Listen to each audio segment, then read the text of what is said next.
What you have uncovered at the Boise School District is a pedophilia ring that you claim goes back to the 80s, correct? That is correct. It's a lot of murky water under the bridge. It's personal. I will guarantee you, Bam, the more they abuse me in public, the more everybody sees how abusive they are. There's a really crazy place in this world for very evil people, and they've infiltrated our schools. That's correct.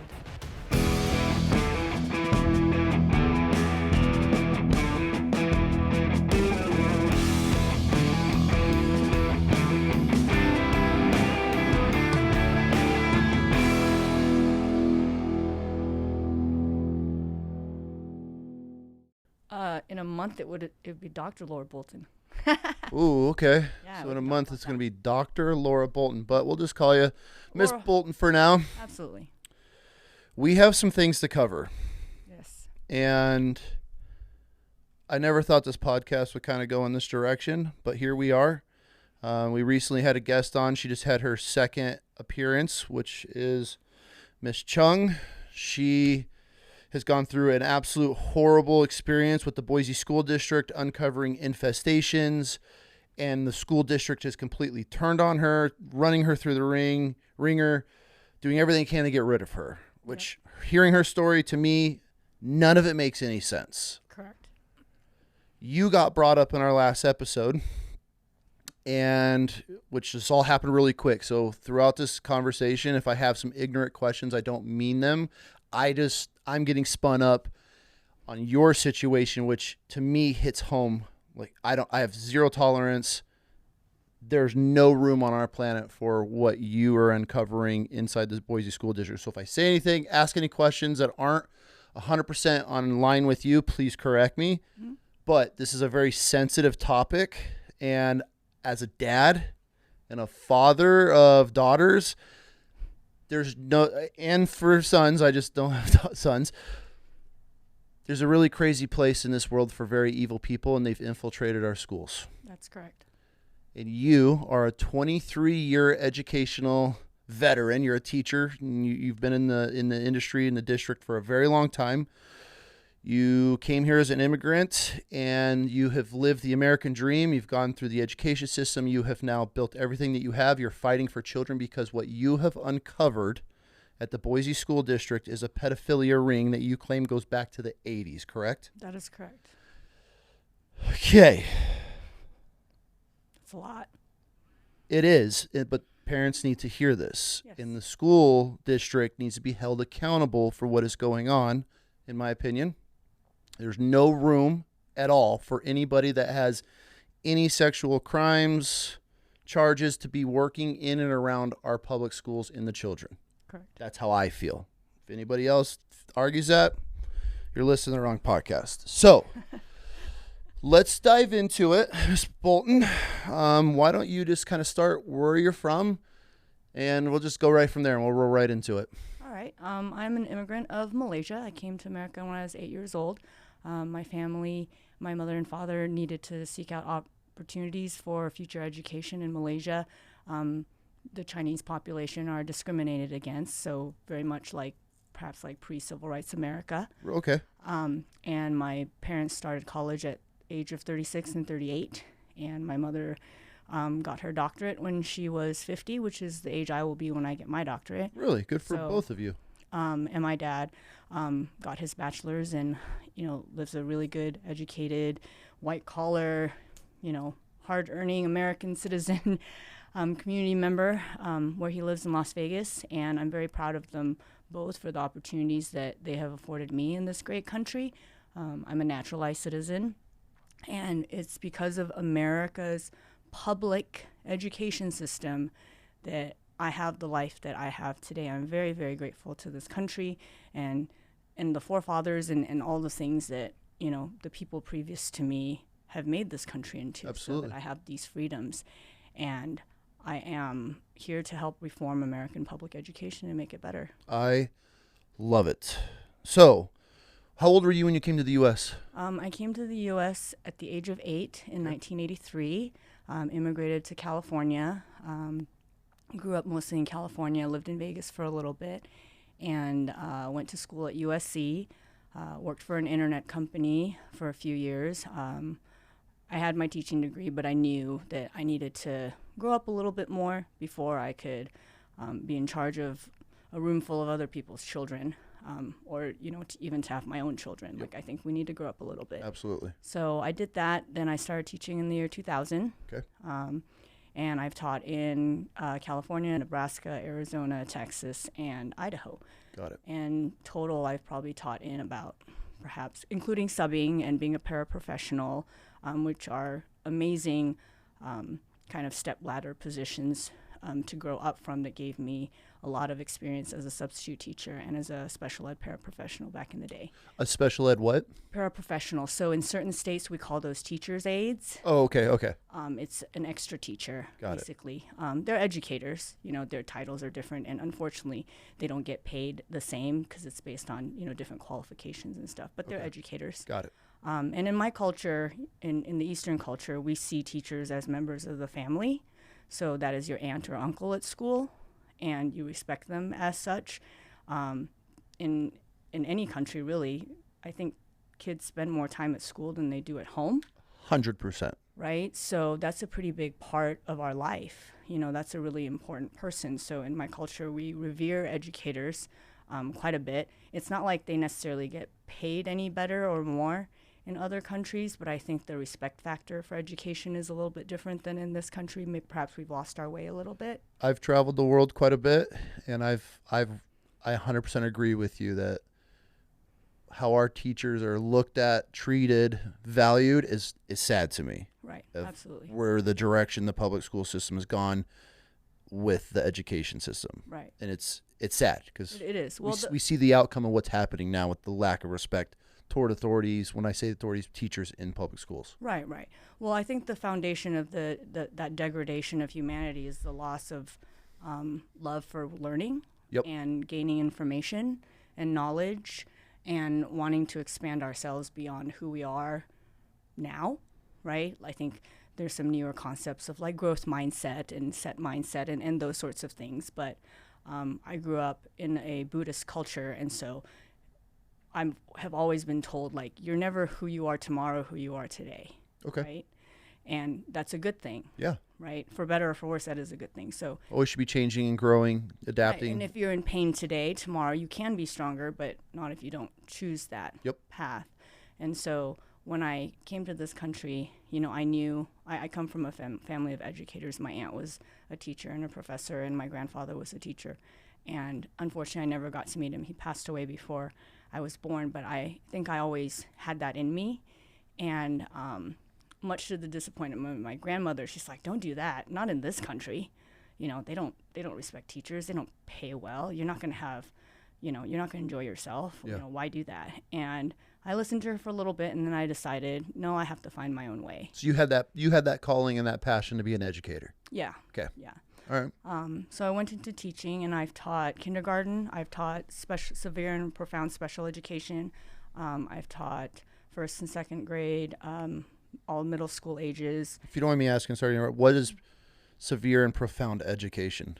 So special ed is a category under American law that qualifies any student that's basically outside of the norm curve. Okay. So whether you have ADHD, autism, Down syndrome, cerebral palsy, or even if it's a temporary situation like athletes get injured, sometimes you get a concussion, all the way to like a traumatic brain injury, all to like a sprained ankle. Got it. So when you're in that category where you're an exceptional learner for your life or for a brief period of time, Got it. the public school system has to allow for accommodations and modifications to fit your needs for that time span. Okay. So if you have a student athlete that had, they got a bump on the head, well, that kid might need some help for a semester. So you would enact what's called a 504 plan, which is like a temporary special ed accommodation modification plan. If you have a child that's born severely, with Down syndrome or cerebral palsy or something where they're non-ambulatory and nonverbal, and that's the way they're going to be for the rest of their life, they can still reach their fullest potential, their asymptote of growth, if you will, with some accommodations and modifications. So they can learn to speak, they can learn to use devices that help them communicate with the world, right? Mm-hmm. And so severe and profound is the highest category of the special ed classification. Okay. And those children are protected under the law, under what's called the IDEA law. It's the Individuals with Disabilities in Education Act. I believe it was enacted sometime in the 70s, 80s, 90s, and has probably been amended a few times to kind of adjust with the times. And I actually wanted to do that my whole life.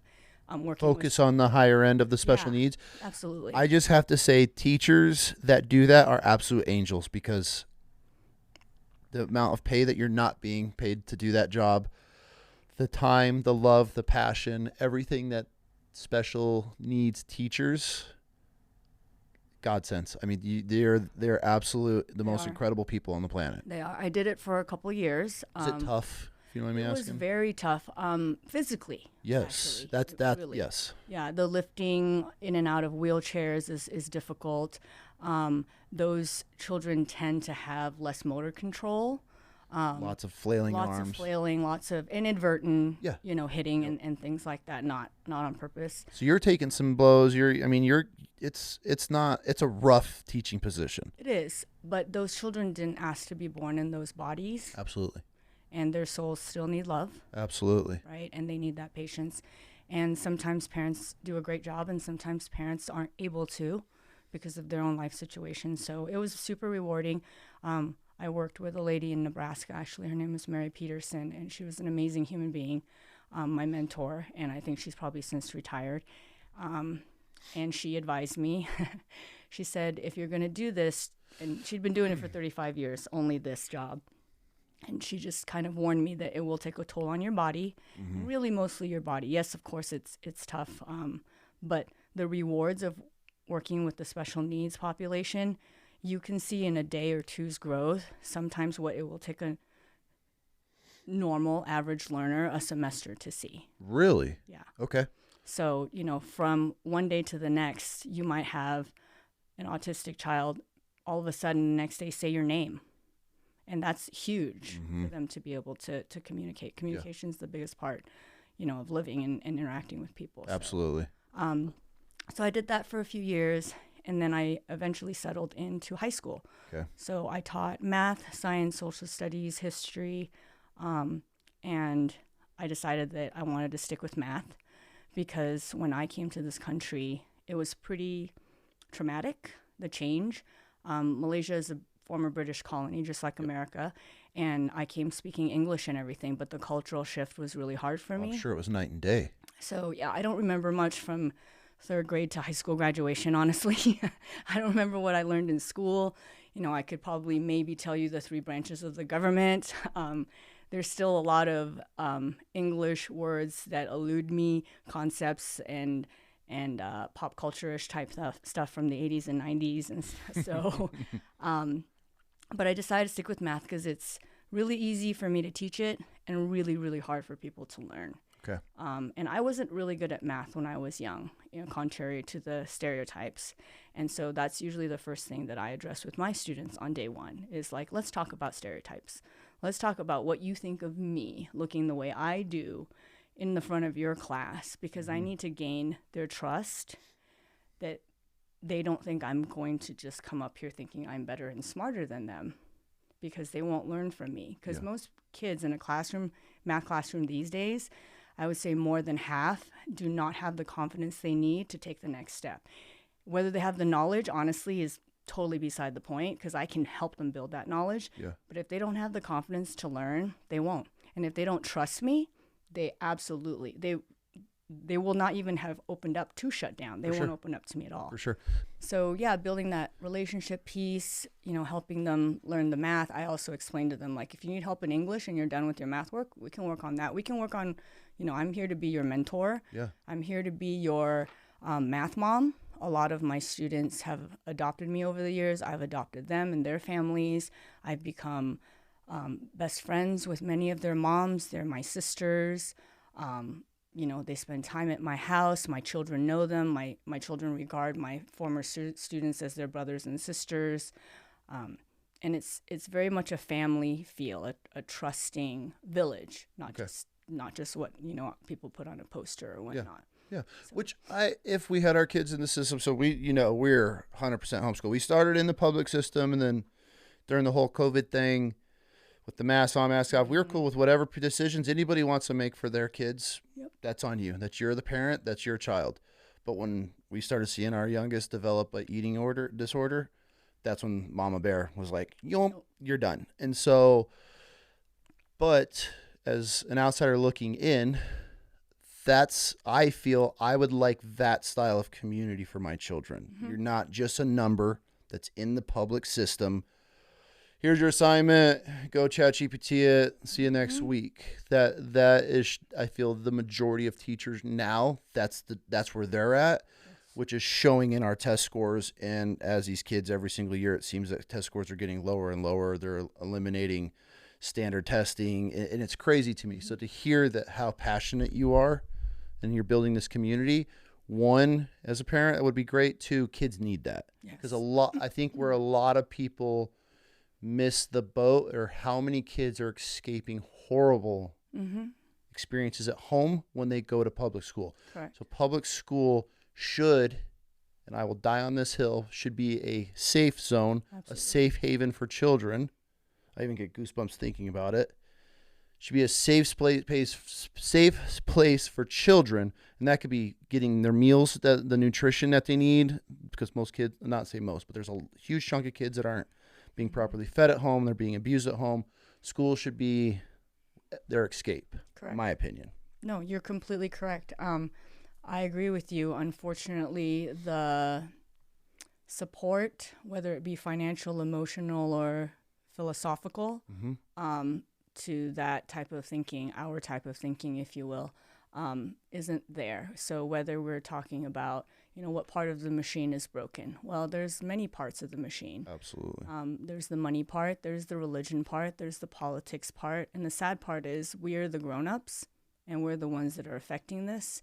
The children have no say. And they're just collateral damage. They really, truly are. And it's really sad. I don't think the blame is on any one person or one thing, but if we don't start talking about it and then we don't, where do we start? Right. Yes. The place that my sphere of influence is within, obviously, the classroom. So who can I impact? I can impact my students. They are my number one priority. I can impact their families. And I can impact my colleagues. I can impact the industry as an educator, as a veteran educator, hopefully with other educators coming into my arena, our arena in the next few years. I would hate to see people continue to not want to become teachers because we will always need knowledge. And it's just a very interesting paradox right now, right? It's like the perfect storm of evil, right? Sure. And it's infiltrated our school system. Right. And so if you are a good person and you want to be a teacher, please join me. I need you. We need you. Humanity needs you. And if you're thinking about it with trepidation, as you should, with caution, then be wise and go feet first into the fire and try to douse it out and know that we need your strength. And if you don't think that you're good enough for it, you don't want to do it, just like parenting, right? There's a lot of people that are like, I don't want to become a parent. I don't want to bring people into this world. Good. Don't, please. Yeah. You're not the person mindset. I want procreate. Yeah, don't procreate, please. Yeah. So don't have children, please, because you're just going to make more of you, and that this is the problem I'm dealing with right now. Okay. Yeah. Right? You see it firsthand. Yes. Right. I feel a lot of people forget. That's so sad to hear. People forget because teachers are an easy target because we just want to blame teachers, which some could be held responsible or accountable for whatever the problem is. I feel it's much higher than them. They're just doing the best they can with what they're provided. But the fact that you are in the trenches year after year after year, so you're seeing everything that is going on with our youth in this generation. Right. So, and in 23 years, I dare say I can't off the top of my head even think of one, much less even a handful of issues I've ever had with parents. I've never had conflicts. I don't, because I make them a member of my family and I love their child like they're my own. So it's not an adversarial relationship. I feel this might sound crazy to people, you saying that. I feel that's how every teacher, if you are that passionate about teaching the youth, that should be the outlook of every teacher. I personally feel should take every child in as their own. Absolutely. Not pushing beliefs, morals, that's for parents, but for you to create a safe place for these kids that break during the day, knowing they have this group of teachers that they just are absolutely in love with, can talk, can open up, can vent, can build the relationships. You go to any other country, that's how teachers are. But here, you start talking to a student and they're opening up to you. Now you're the bad. Why is my student getting closer, building an attachment? That's the natural reaction. But on the other side of that, then you have pedophilia. You've had pedophilia that runs through our schools. So you're in the crosshairs. Well, it's about intention, right? It's absolutely. About intention. I would love to blame the Catholic priests. I would love to blame the cops. I would love to blame Mary Kay Letourneau, who was the first teacher I learned about in the 90s that had crossed the lines. But it's not those people necessarily. It's the systems that we build that don't have the proper protocols in place to protect everybody. Absolutely. And it's not all the priests. It's not all the teachers. It's not all the cops. It's the powerful positions that predators choose to exercise their power in an evil way. So if you are a pedophile, you're going to become a camp counselor. You're going to become a babysitter. You're going to become a nanny. You're going to become a teacher. You're going to take a job that puts you closer to your prey, obviously. So then it makes it taints the whole organization. If you are a masochist and a sadist and a psychopath and a sociopath, and you want to exercise your power, well, yeah, you might become a cop. You might become a physical therapist. You might become a medical practitioner. You might become, you might study to take up a post that puts you closer to the victims that you want to violate, obviously. Which happens. So then the problem with that, though, is that we as humans are so tattered with our attention right now that we don't realize that the problem isn't about the organization, that like we're getting distracted. Do you know what I'm saying? We're getting distracted, like trying to take down or like defund the police, or politicians are bad, or the media is bad, lawyers are bad. It's not that. It's that 1, 2, 3, 4 too many people that got away with those bad crimes now sit at the head of the table, and they're still there. And they're the ones controlling, which is what I want to get into throughout this episode, because back to Miss Chung's episode. She has sat exactly where you have twice now, and I've heard her full story in the update, and it's mind-blowing. It's almost madness. Of my daughter and I have the second Miss Chung walked out the first time, I was like, none of this made sense. Believe her. See the pictures, see the email, we have all the evidence. As an adult, that I truly care for the well-being of my children, let alone any children within my vicinity, I'm dying for. There is something going on in some kid. I'm fist fighting. I am running somebody else. I will do whatever I have to do to save my children and any other children around me. So when I hear her story of just clean the room because these kids are sitting in an infested classroom, why isn't this getting taken care of? And the only thing besides just jealousy out of the principal of that school is there's people sitting at the round table that are part of this, that are supporting it. That's the only thing to me, what makes sense in my little finite mind. Because if I was sitting on that board, I'm the Boise school director, I would be like, get that room cleaned now. I will be there in 3 days to walk it. I want everything torn apart.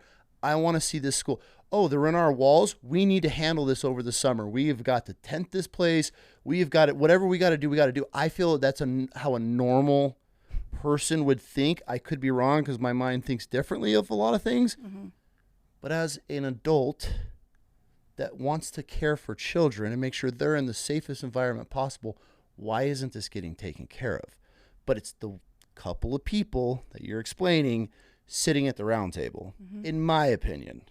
Well, you're a pretty intelligent man. That's the first time I've ever heard that, so I'll take that compliment. I know, a Marine. Right? Out of all man. things, right? Who would have thought? So I am pretty familiar with Ms. Chung's case from having read up on it in the news and whatnot. I'm acquainted with her situation.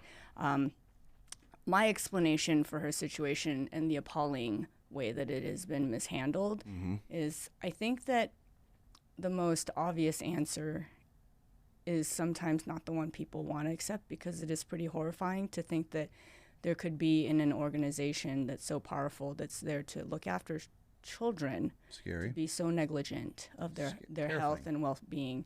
And, it's not about necessarily, again, we get lost in the weeds, right? The plague is a terrible thing. Mice, rodents, feces, and urine is a terrible, terrible thing. Pedophilia is horrific. Yep. Special ed violations are horrific. Yep. Civil rights violations against the new Americans that we foster in this country by getting rid of their accommodations and modifications so that they have no help to succeed as future Americans. That's also quite horrific. I believe civil rights is a thing in this country, ? Yeah. And all of those are part of a greater problem, because if you just keep climbing and you look at the top of the ivory tower, you realize, oh, well, when somebody is ineffective and the organization has been ineffective for decades. What do you mean by ineffective? Ineffective meaning, like, a parent that's ineffective will ignore their child. Okay. Right. Their child falls down, their child is bleeding, their child is hungry, their child is crying, their child is being kidnapped. Their child is hurting another child. Their child is being hurt by another child.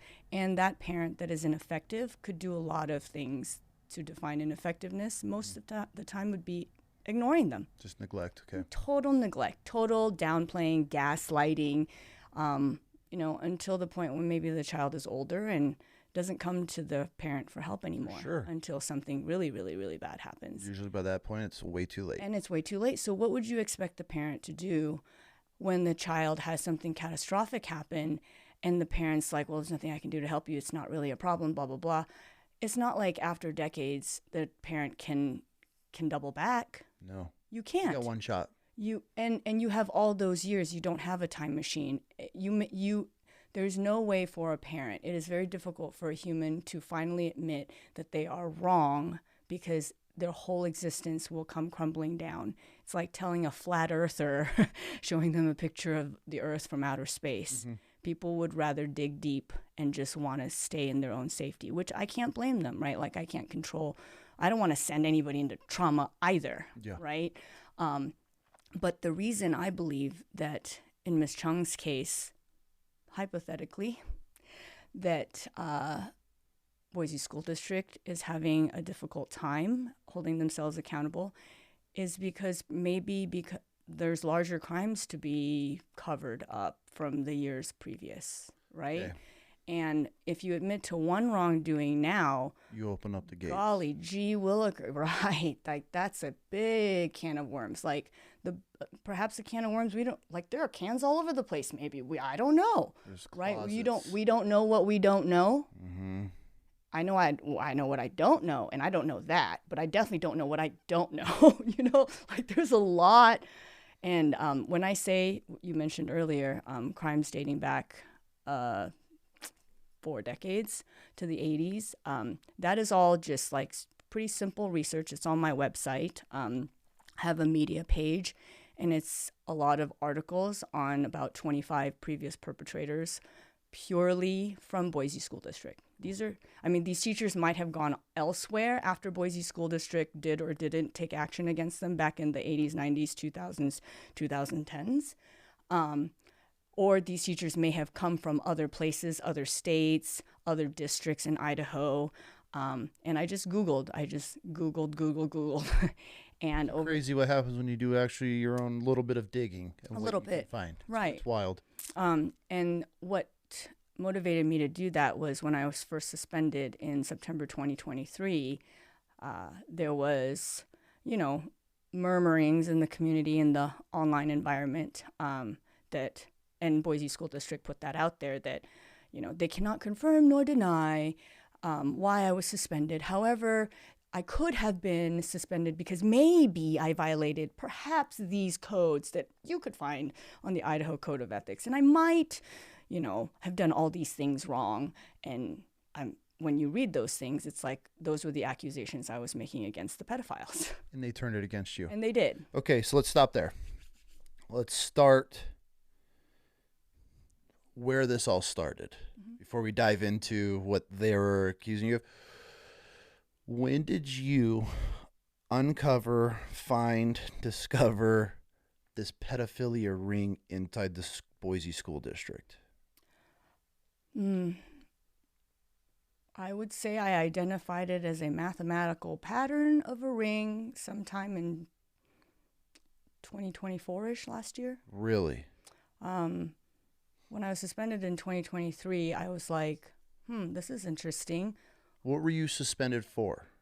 I was suspended officially, I believe, for causing a ruckus. A ruckus. And what was the ruckus you caused over? Well, I have 3 different versions of my suspension paperwork because they like to charge me multiple times with multiple crimes. That sounds right. And altogether, I believe it was that students had come forward, shared concerns with me as a mandatory reporter. I reported them, and they weren't handled properly in a legal manner and at all still to this very day. And those students were upset. They came to me. Some of them were graduates and some of them were current students. And I said, well, perhaps they could speak up. And they did, like to the media, to the media. Or, I taught my adopted children how to use their American voices, whether it was over emailing the school board. I'm very good at giving out email addresses to people to direct their voices in the right direction. Absolutely. And I disturb a lot of inboxes in the ivory tower, I believe, and they had to find some legal way, something in the employee handbook. Basically, I caused a ruckus. Okay, so I know there's HIPAA involved. I don't ever want you to give out names, but if you can, what were these kids coming to you for originally? What was their problems that they were confiding in you over? Sexual crimes committed against them. In the Boise School District? Mm-hmm. How old were these children? These students were at Timberline High School. Okay. And so these students trusted me as their adopted mother to tell me all the things. If you can, what are these kids? You don't have to go in full details, but just for the listeners, I want to build this picture because I feel the more detail. I hate when you listen or watch something that's can be so powerful about this topic of pedophilia, and they beat around the bush. We're not those people here, but I want you to be as comfortable as you can or want to be talking details. People need to hear this shit. Absolutely. And I'm one of those. You have to present it, or we're always gonna be like, well, it happens, but it doesn't affect me. Right. And until you have seen true evil and what is in our school systems, which you have, there's no stopping. It fuels this fire, and that's where if I can use this platform to people that can help. So back to my original question: what are these kids coming to you for? What are they claiming at this point? They've been sexually abused inside the Boise School District with? Like what has happened? So there's a handful of young ladies that I had over the years in my time there. I was at Timberline from 2018 until I was suspended in 2023. And I had filed 5 mandatory reports on 3 different females. And they have all given me permission to share their stories. Obviously not their names. Even if they did, I wouldn't, because I don't even want them. Because as a mom, I would never do that to my own child. I'm with you. One young lady was sexually assaulted in the hallway, fully clothed, by another young man. He used his hands on her, under her skirt. There's video footage of that. And because he was a student athlete, they used that as leverage to talk her out of doing anything or taking any legal measures against him, because, golly gee, it might have cost him his future scholarship career and some professional who knows what. So we'll ruin this young girl's life instead. Correct. Okay. And the young lady had mentioned to me that she had private one-on-one meetings with a particular member of Boise School District without her parent there, because she called me and asked me to attend that meeting with her. And it completely broke my heart that I couldn't, because having me in the room with that particular gentleman would have made things worse, not better for her. Because he and I have he has issues with me, so I didn't think it would help, because neither of her parents could show up at that meeting. So I told her to record it, and she has the recording. But sometimes to get over our trauma, it's better just to step away from it for a while. Okay. Unfortunately, when we choose that path legally, the statute of limitations, the clock ticks, right? For sure. And she understands that. But I told her, standing up is still important, because somebody can stand on your shoulder, and then somebody can stand on their shoulder, and you're the part of the foundation.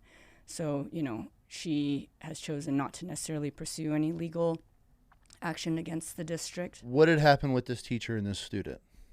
It was actually a student-on-student crime. Okay. So I would say, when it comes to negligence and bad things that happen in schools, most of it is student-on-student stuff. Okay. I don't want parents necessarily, because parents are already concerned, and we do want to bring awareness, but I don't want to start wild chaos in the community, so to speak. Most of the things that I've dealt with have been student against student things, which is very typical of children. I get it. But the extent of assaults and objects being used and things like that of that nature should be dealt with by the teachers in the school. And the teachers do try to say something and do something, but the administration never backs them up. And then next thing you know, the kid who brought a gun last week has a knife this week, stabs a kid, and then you still can't do anything, because why would you suspend him now that he accidentally stabbed somebody with a knife when you didn't do anything when he brought a gun last week?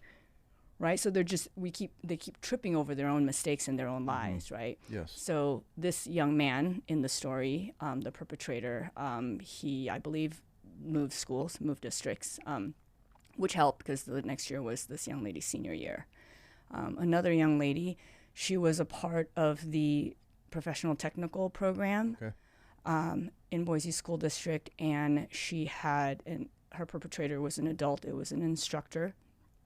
And she also has chosen not to actually both these young ladies have moved out of state because they're just that traumatized by the whole thing. But they do give me permission to always share their stories, because I think it's important that future victims know they're not alone. Yeah, absolutely. But this young lady was sexually assaulted by her instructor, and nothing was ever done about it. I don't believe she even filed a police report. I do believe she might have gone to administration and said something, and she went to her mother. And the problem in Boise School District, as with perhaps some other districts in this country, is that the policies that are written in their board, documents and whatnot, and the teacher trainings that we watch at the beginning of the year, the videos, the things we sign off on, the student handbooks, all those things, all the literature and resources says, if something bad happens, go to your administrator. Period. End of sentence. That's all I got to say to you. But that's against the law, because the law says, the federal law says, and I believe the Idaho one does too, I would hope, number one, when something bad happens, you call 911. That's what I learned as an 8-year-old immigrant in this country. And then number two, you should call CPS at 211. Okay. And then I don't know if there's a number three, but if the crime happened in an organization, then alert them. Like if you saw a kid being beaten in Walmart, I wouldn't go grab the manager. I'd call 911. And then I'd call CPS. And then I'd be like, Walmart manager, get over here. You need to document this, right? Or I might say, where's the manager? I'm going to call the police right now, right? But I wouldn't disclude the law and like official organizations that are trained to deal with these situations and go to the administration of that organization, whether it's Walmart or the park or the YMCA or the church or the school district. But I feel like a failure in that. My time in Timberline, Boise School District, I forgot that I was supposed to call 911, and I didn't. Why is that? Not just you in general, but I mean, when there's anything of these nature is happening, Fear. really. In my case, it was ignorance because I kind of forgot. When I first came to Idaho, I worked at Centennial from 2008 to 2014. Go Patriots. And I had two amazing administrators at that school, principals, and a troop of amazing vice principals as well and counselors. And I filed several mandatory reports, and they all got dealt with properly. Okay, so what's dealing with properly? There's a report that comes through. A student comes to you for being sexually assaulted by another student. What makes it administrative effectiveness? Like, what makes them check all the boxes in your mind? Okay, they're doing this right. They're handling it right. So a student comes to me, they tell me something that falls under my lawful mandatory report. Okay. And it could be they're homeless, because that falls under McKinney-Vento, so they could have extra funds that help them and whatnot. It could be, of course, your typical, child abuse, neglect, any of those things. I am obligated to document it. So typically I would sit down at my computer, type it out. I may or may not use the student's name. If it's an email that I'd be sending to an administrator or the SRO in the school, which, by the way, all our schools have a cop on duty, so I don't understand why they haven't been included. I think they'd be a little offended to be discluded when bad things are happening under their nose. That's what I was. That was my future question. It makes law enforcement look negligent when they're not negligent. They're just being kept out of the loop. So you're saying that there's all these school districts now have an assigned cop. Mm-hmm. And there's sexual assaults going on in the school, student on student, God forbid, teacher on student. Mm-hmm. And nobody's even notifying the cop that's assigned to this school. The proper situations, like the effective ones I was speaking of at Centennial, the cops were always in the room. I remember them being in the room. Cool. I remember myself being even included to the degree that it is legal, I guess. Like I brought the kid up to the front office, walked into my supervisor's, either the vice principal I'm assigned to or the principal, and depending on if the student was up to talking about it, because once they get into this principal's office, they might get scared. So sure, it's intimidating. Right. So I would say, like, hey, little Johnny, little Susie, can I tell, Miss Smith, whatever my principal's name was at the time, that I would like to not, kind of protect their privacy, but like, do you want to tell them what happened? Would you like me to help you? And, sometimes they speak for themselves. Sometimes they are not able to. And I make sure that I'm like, saying like, this is what you told me. Does that sound right? Is there anything else you want to say? Just like you would if you're a mommy or a daddy Absolutely. That's trying to teach your baby how to speak for themselves with their own voice and advocate for themselves. And at that time, I remember very distinctly my amazing admin at Centennial saying, okay, this is what we're going to do next, little Johnny, little Susie. And they would explain, like, this is what happens next, and then this is what happens next, and this is what we're going to do. We're going to call your parents, unless it's related to a parent, right, at home. Yes. That's sometimes the thing, Yep. Unfortunately. The SRO would get called into the admin's office. I'm sure after I left, there was probably some paperwork that happened and all those things. And then typically I would go back and check with my admin to see how things were, or they would actually usually come to me and say, like, hey, when Johnny or Susie come into class tomorrow, make sure they're okay, check in with them. It's like, yeah, of course. That seems to be a no-brainer for me. Right. All those normal things thrown out the window in Boise School District. So really? So just the basic, not even going above and beyond for these children. These are just the basic checks to cover everybody's ass, make sure the kids got their statement out. Cool. Mm-hmm. No, You're telling me at Boise School District, none of this is happening. In my situation, I can speak to mine, and yep, unfortunately, that's all I want you to speak of. And unfortunately, several other teachers that have given me permission to share their story at Timberline, at Bora, where I worked from 2014 to 2018. This sort of thing also happened. I worked with refugees and immigrants in a program called the Bridge Program for New Americans, immigrants like myself. Mm-hmm. And, oh boy, there's a lot of bad things that happen in that population. Why? What? There's a lot of sexual abuse at home with some cultures outside of this Western world. A lot of people don't realize that, but it is very common around the world. Yes, to the degree that it's normalized. Yes. Right. So there's, dealing with the definitions of changing cultures, which I've never considered kind that. of more or less equipped for. Yeah. Well, because you're taking kids that are growing up in a specific culture, religion, whatever it may be. It's normal there. They come here. Now they're learning this isn't right. Correct. And now that falls on the teachers that are helping them along with. That's got to be a tough job. It is. It reminded me of my childhood. Like, my parents and my culture are very much about corporal punishment. I have lots of welts of bamboo canes on my leg from when my father was trying to be a good dad. I had lots and lots of spankings from my mother and pulling of my ear from my mother trying to be a good mom. That's not how we do it anymore. Yep. Welcome to America. Yep. And when I would see a lot of evidence of that sort of abuse in my new American refugee immigrant students, it was a very tender conversation to have, because even though I'm a mandatory reporter, rocking that boat is difficult. Okay. Why? What makes it difficult? Backlash? That child has no options if they get kicked out of their house. Oh, so now... And the abuse will get worse, and it will continue. Because now it's been outed. Correct. And you have old school traditions. Correct. New school world living. Correct. Clashing under a roof, and you have a young girl, young boy, whatever it may be, and they have nowhere to go and escape. Right. So that's a very sensitive topic. Right. And how it's addressed. Right. And I'm a mandatory reporter, so I report those. And I had one singular trusted administrator who has since retired, a great man that I worked for at Bora, and I always trusted him. And he would take that and do the right thing and follow up with the family, the SRO, and he's just a kind-natured individual that is able to diffuse situations and kind of like sometimes, and he worked in conjunction with the counselor that I worked with at that program, and sometimes it's best not to try to kill a fly with a hammer.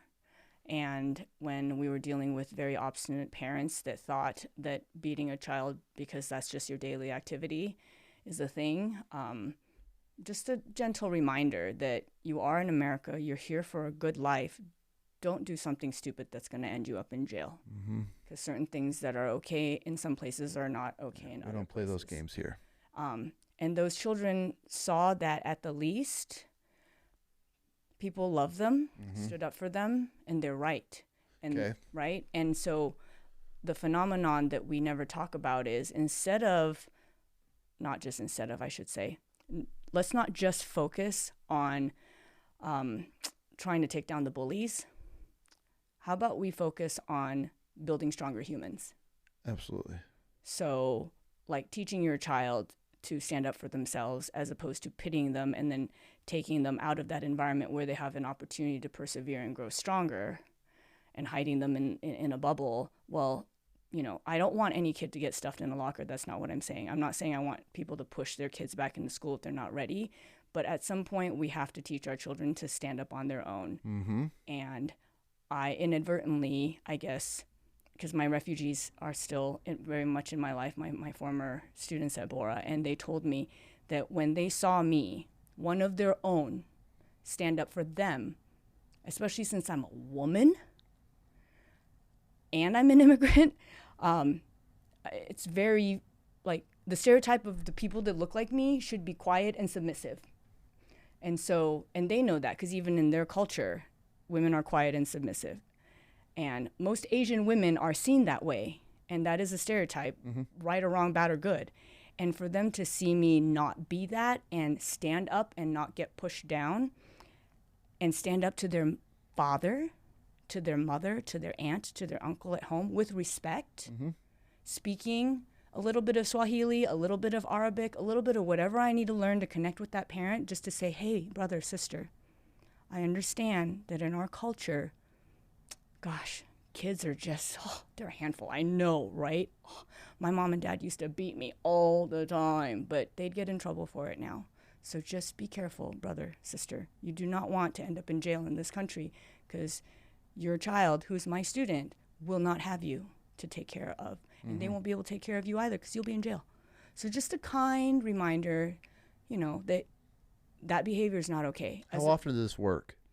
For me, it worked every time. Really? Because I become friends with parents. Okay. And I'm not trying to take them down. I'm trying to give them suggestions from my own life as an immigrant. Yeah. And they see me as a new American. They see me as successful. They see me as well-spoken. They see me as educated. And in their country, teachers are revered still. So I get these amazing human beings who cannot, some of them, read or write English, but boy, they are the best, most passionate kids in class. They will raise their hand. They will volunteer. They are not discipline problems at all. They don't know how to be the class clown because that's not tolerated in their culture. They came to this country because they don't have schools. They got bombed. Yeah. So they're happy to get the free apple, the free oranges, the pencil in their hand. And that advocacy, teaching those children to stand up for themselves and be new Americans and make this country great again, is my job. But that's what got you in trouble. That's what got me in trouble. Because when I got to Timberline, the extent of the things that I was being exposed to, well, I knew I lived in a more Western world at Timberline, right? I knew that there were these laws, and I knew that it was very clear you shouldn't be doing this to a kid if you're an adult.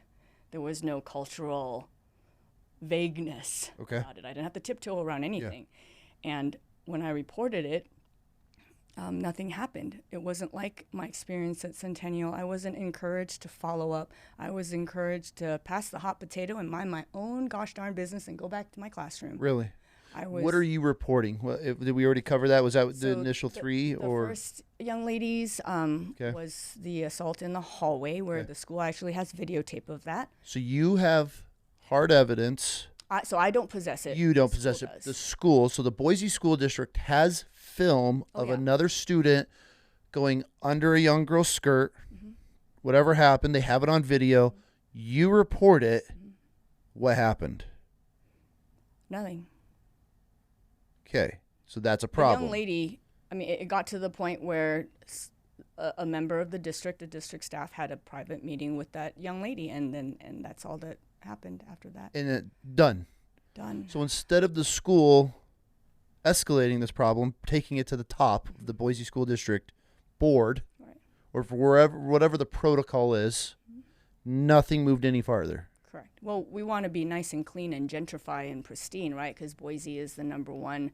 Like, everybody wants to move here and all the great things about Boise. We wouldn't want to soil our reputation, after all. Okay. Right? Okay. Yeah, Hunter, yes. Of course. Well, then you start getting $50 million lawsuits slapped on you, which seems to be a common thing now with Boise School District. It doesn't look very good. Yeah, there's about 4 or 5. There's going to be a few more coming up, I imagine. Perhaps. After the Sayers and Miss Chung's is now catching traction, we've had an overwhelming amount of people reaching out to us, which is crazy. Yes. But back to you. So you report this incident after a female student comes to you, tells you what happened. They have it on video. Nothing happened. She found out they have it on video, and plus there's a camera, every however many feet in almost every school in the state, I would want to say. So when you find out this first incident really doesn't go anywhere, does that trigger the red flag of there's something wrong here, or was there more before you're like, this is a pattern? Unfortunately, this ignorant math teacher needed more, I guess. Okay. Well, now I'm not saying in your defense, but if it was me, I did my job. You come from a previous school that you've reported problems straight to the top. Handled, cops were involved. Yep. Everything's squashed. So now you're at a new school under the Boise School District. Something happens. Student finds confidence, comes to you. You report it. You probably in your mind, okay, cool. I did my job. It's handled. But it never was. I did not know that it wasn't handled, unfortunately, until this young lady told me, I believe, well, it was some time later. It's not like she came right back to me and reported. She was no longer my student that year. She was my student her sophomore year. Okay. When we went back from COVID. And so that, because we're discouraged from following up with students, unlike my experience at Centennial, we're told, like, once you pass it on, don't talk about it because there's privacy this, and you might upset them, and you might this, and you might whatever. And it all makes sense to a degree, but... So they're using the victim... and their privacy. Angles to be able to hush people that are actually looking into this. Like... Correct. Okay, Ms. Bolton, hey, we got it. Yeah. We don't want to... Mind your own business. We don't want to rehash things with this student. It's a traumatic time. Trigger them. We're handling it. So you're like, okay, yeah. Totally. Okay, cool. Okay, so now we're on... That sounds like something a boss could say if they're doing the right thing. Okay, so we're tracking. So that happens. How long or how many more incidences happen before you're like, something's not right here? When did this start taking place? So it was an overlap actually between the stuff that happened with me and those students, as well as the Fairmont case that unearthed. And I believe, sometime during the 2021, 2022, 2023 school year. Okay. And I was off that school year. When I reported my mandatory report, and we'll get to that one, the one that really triggered everything, that year, the school attempted to take action against me, and I may or may not have had my job the next year. And so I had been exhausted by the fight, so I decided to take the next school year off. Why is Boise School District coming after you for reporting the student? Obviously there had to be something more that happened. I don't think so. Really? So, I'm just asking. Remember, I'm going to ask questions. No, absolutely. There is... how do I say, a small undercurrent of, I believe, staff jealousy. There's no other way to say it. And when I reported this student's incident on Tuesday, December 7th, I believe 2021. This is the first student? This is the fourth student. Oh, God. Okay.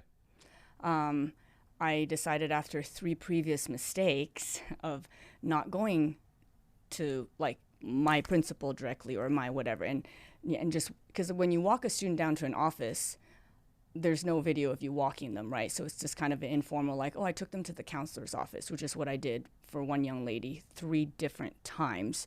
Okay. To 3 different people up to the front office. She had couldn't call her student number 3, and she had been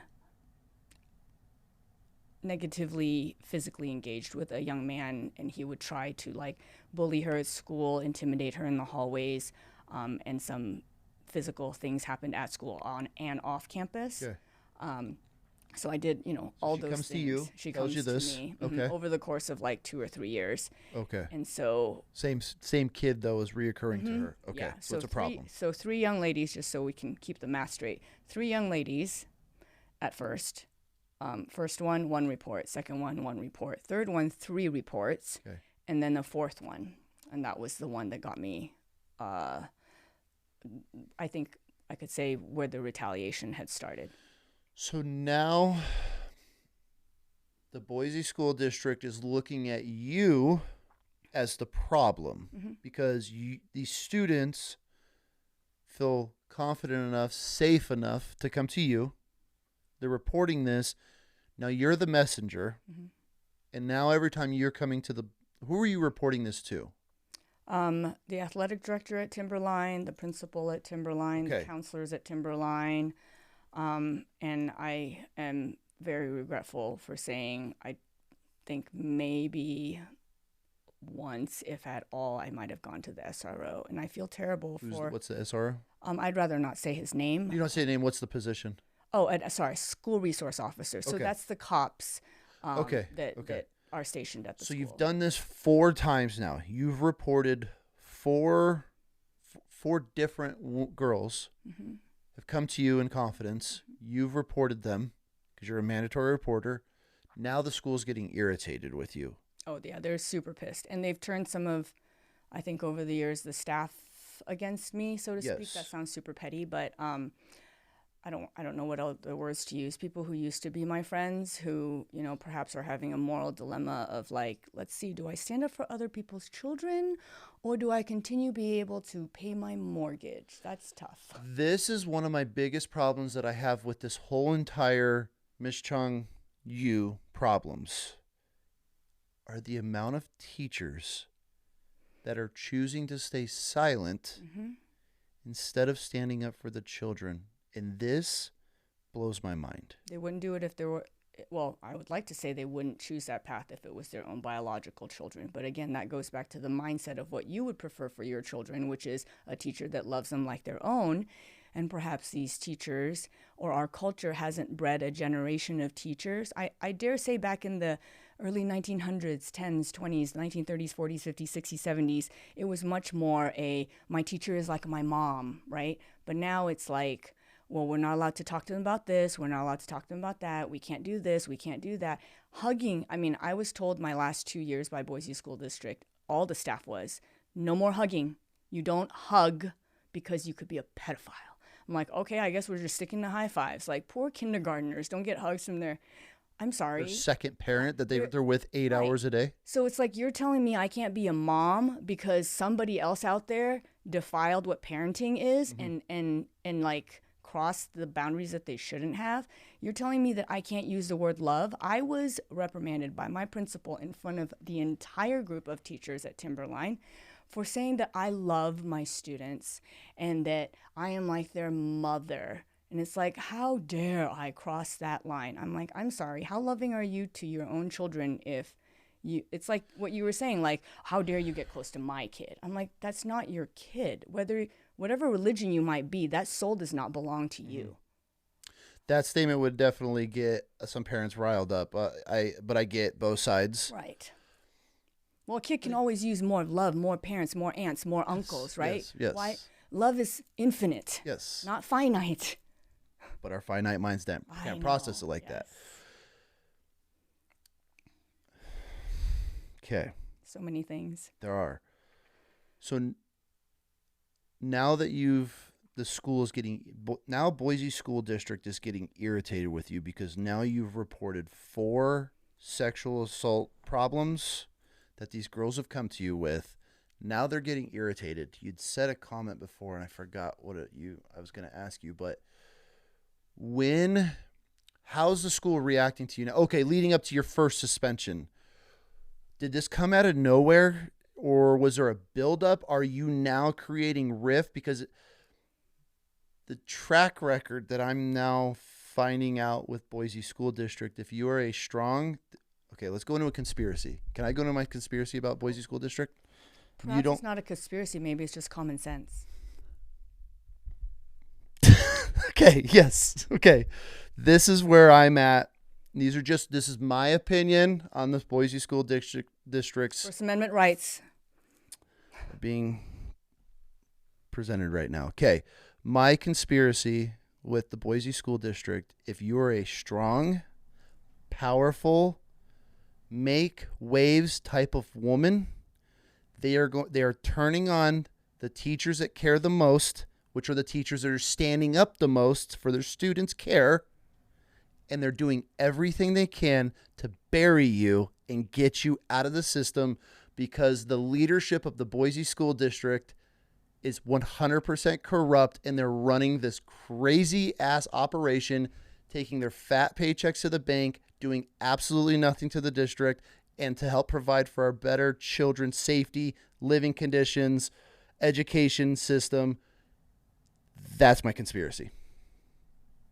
You have a lot of common sense, sir. Okay, so now that I got that off.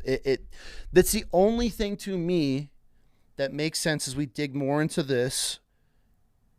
Why is the Boise School District so against legitimate, loving teachers standing up for their children? And I feel this has been going on for a very long time. I'm having to come up with a t-shirt. Make it make sense. This is how we raise our children. If somebody is explaining something to you and you're like, huh? No, none of that makes sense. That's a problem, right? So as Ms. Chung has explained twice, and I've sat here like, What? none of this makes sense. Now I'm putting you in the same boat as her. You've had 4 girls come to you, and the school has done nothing about this. Okay, so let's pick off. Sorry, I just had to get that off my chest because now everything you're explaining to me, this is where my mind's going, okay? You're standing up. You have a voice. You're not taking no for an answer. Students, which is another common thing with these teachers, these female teachers that are getting let go, the students love them. Make it make sense. Maybe somebody hearing this can be like, oh, this is why. Again, my finite mind, that we are just such simple creatures, this doesn't make sense to me. I think Why a school district is getting rid of the teachers that genuinely care for the students' well-being. Make it make sense. Like I would try to simplify the explanation for my students. It makes sense if you understand that it's just really basic human emotions of power, acceptedness, All power. and jealousy. Okay, so I'm on the right track. The acceptance part, that one, it makes sense. I'm thinking power, money, I guess, except they feel good because they probably were some loser back in the day. Now they have this God complex because they sit on this board of the Boise School District, and I'm looking down at all of my teachers and all of my little peasant students. I get my fat paycheck for doing a fucking thing. Oh, shit. Ms. Bolton's hey, we got to quiet her. We have to silence her because we're not dealing with this. I feel like I'm kind of on the right track here. If I had been one to be I believe the colloquialism is a teetoter. Okay. Right? Uncle Sam, perhaps. What are the other words that people say? Sell out, and drank the Kool-Aid. I like that one. We say that in the education industry a lot. And was still loved by my students and my colleagues. But I subscribed to all the politics of like new curriculum and Common Core, and let's have no textbooks for teachers, make them do all the work and not pay them anymore, and let's pad my 6-figure income while we cut funding from education and have teachers have a 1-to-40 or 1-to-45 ratio, because that's parenting, right? Like I can parent 40 people at the same time, sure. If I was a Kool-Aid drinker and I believed in all of that, all the different professional developments that staff is forced to sit in all year long, most especially in this next coming week of school, and I was like all gung-ho about it, then they would love me. They would probably pretend to have done something with those mandatory reports. So what you're saying is you have to conform to them. Correct. In order to be a good teacher. Correct. Okay, so you're not a good teacher because you are standing up for the kids, you're giving them a voice, and you're not backing down, and you're not stopping until these children that have been sexually assaulted by other students and in cases other teachers under the Boise School District, they don't want to deal with you. No. Okay, so student number 4 comes to you. She reports, was it student number 3 had several incidences or student number 4? Number 3 had 3 incidents. Okay, so then student number 4 comes to you, and this is when things really start to turn, correct? This is when now you're a problem? Yes, so Okay. This was Tuesday, December 7th, sorry, I was going to say 19. That's Pearl Harbor. But Tuesday, December 7th, not 1941, 2021, a young lady reported something, and I reported it up my chain of command. And I was told I did it wrong, that I didn't report it to the right person, but later it turned out I did. And then it still never went anywhere, and I got distracted that year by my school district trying to turn the tables on me, so I was basically kind of fighting for my own job. Why? What led to that? There were some false accusations that I had been unprofessional and perhaps been, how do I say this even, unprofessional with my colleague and said bad or mean things about them or whatnot. Okay. To their students and stuff. So you got accused of talking shit on another teacher about another teacher to students? Is that the accusation? because when I adopt students, they don't just have to be on my roster. They just have to cross the threshold of my classroom. And you are now somebody I care about. Like, I'll introduce myself to you and find out things about you. And you could be the best friend of my student. And then maybe next year you'll be my student. Who knows? Okay, I have no problem with this. And so I adopt all sorts of students. We should. The whole school should be one big happy family. You would think. And sometimes those students, will share their opinions, because teenagers are pretty strong about their opinions. And if they do like a teacher, boy, you'll hear that teacher's the best and they're this and they're that. And if they don't like their teachers, they will absolutely share that with you too. Okay. So did you talk any shit? Was this I did not. Okay. This was I have a to ask. teacher. Just a blanket statement. I loved and I still continue to hold love in my heart for all my colleagues at Bora High School that I worked with, even though many of them have turned their backs on me. There are a few that remain strong, and time tells all truths, right? That's how friendships grow. Absolutely. I hold a very special place in my heart for my Timberline staff and colleagues. I love them and I miss them. And that's 2 schools I got kicked out of that I didn't get to say goodbye to the people that I work with or to my students. I was suspended and pulled out of both schools and didn't get to say goodbye to anybody. Why? Because I'm a troublemaker, because I'm a whistleblower. I made trouble at Bora. I made trouble. And I'm going to continue to make trouble. And the trouble that you're speaking about is just reporting what students are coming to you with, correct? Or is there other stuff? No, it's just being a good parent. Okay, so now you've been removed from 2 different schools for standing up for children. This is the problem. All right, let's dig into this. So the 4th student comes to you, reports this incident. You're fighting for your job right now because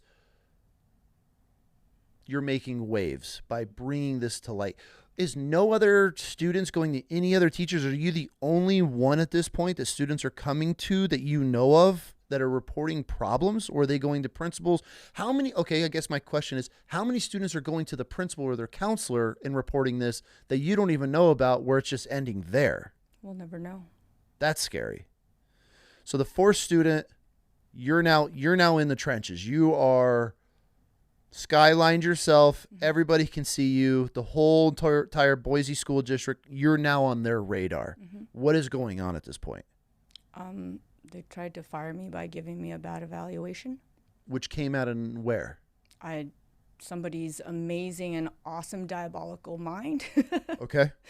So now the true fashion of Boise School District, you're the problem. We're going to flip everything. You're the tyrant.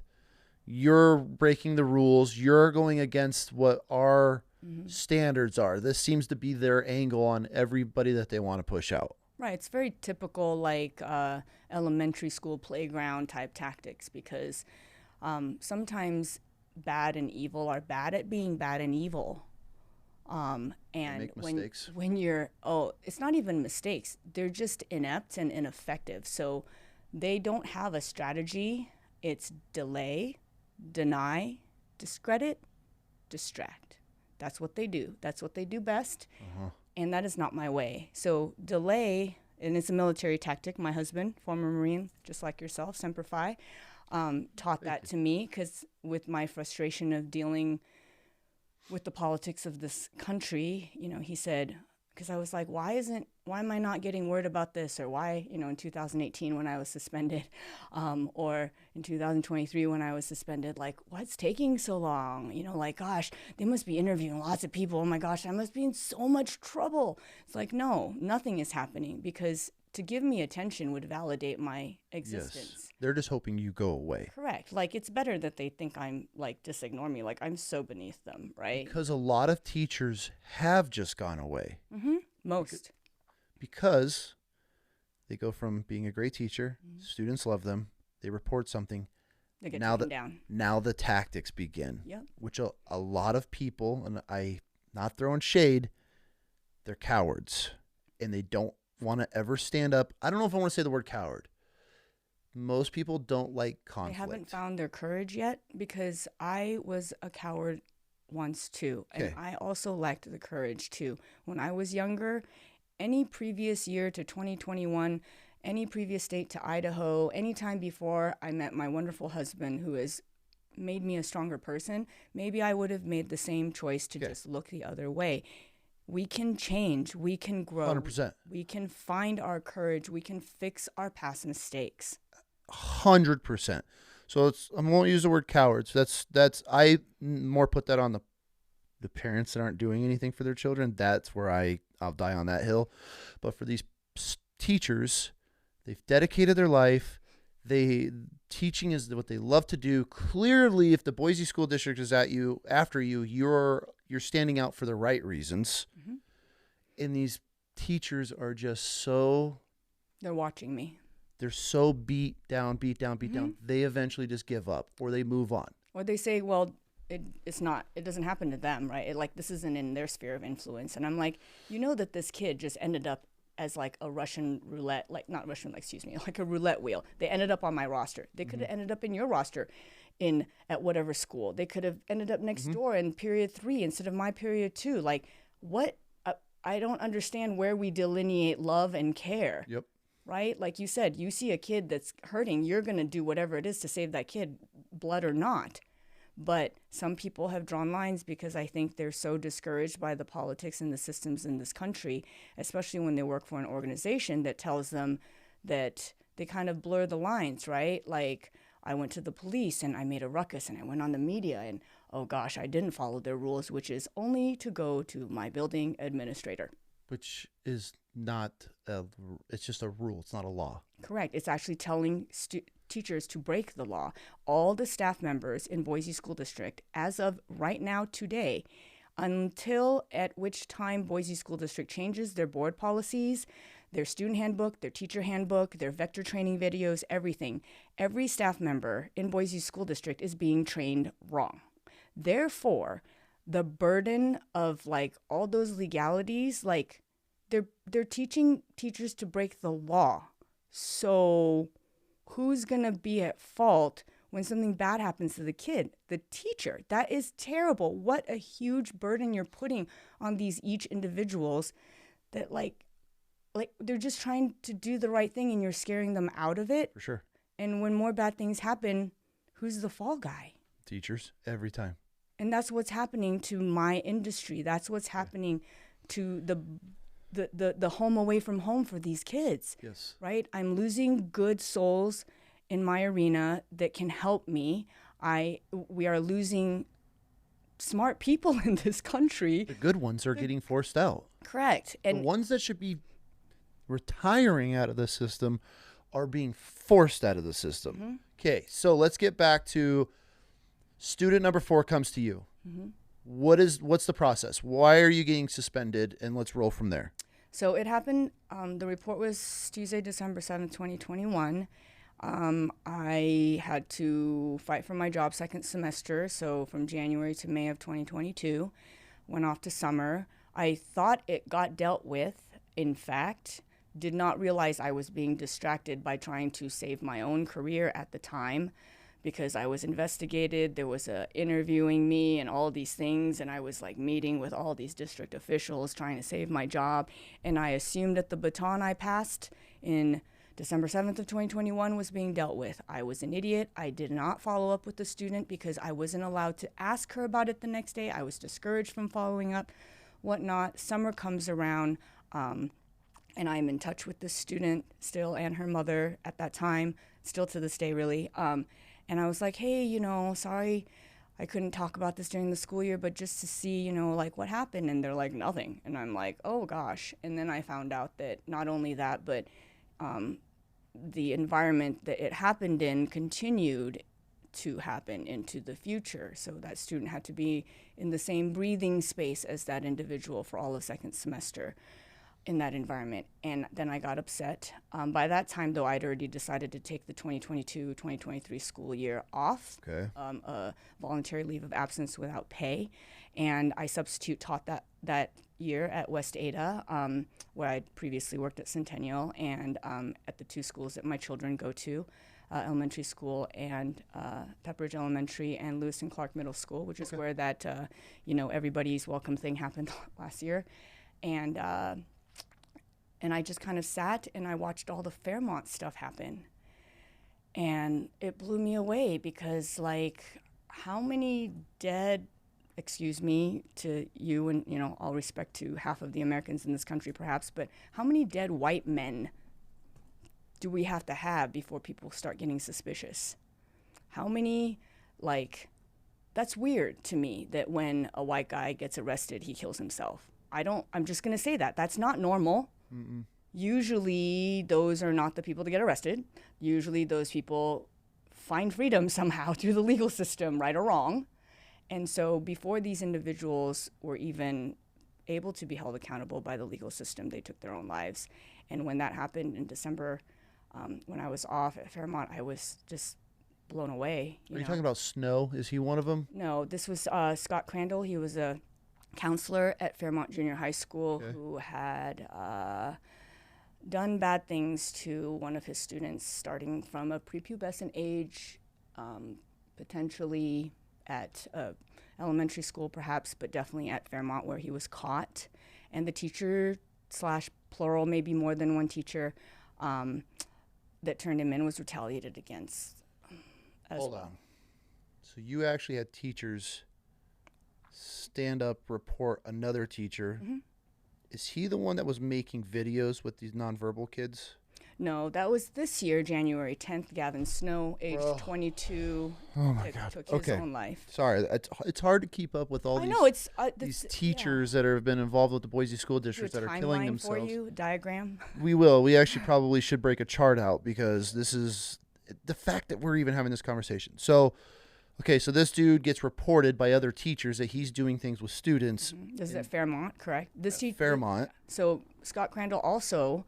And sometimes I don't know why I know why, because Boise doesn't want people to focus on it, but he was half-time at Fairmont and half-time at Capitol because, due to funding, we can't have a full-time counselor at both schools, God forbid. So now he's employed by 2 schools. Yep. He's stationed at 2 schools, same district. And he's doing things with students.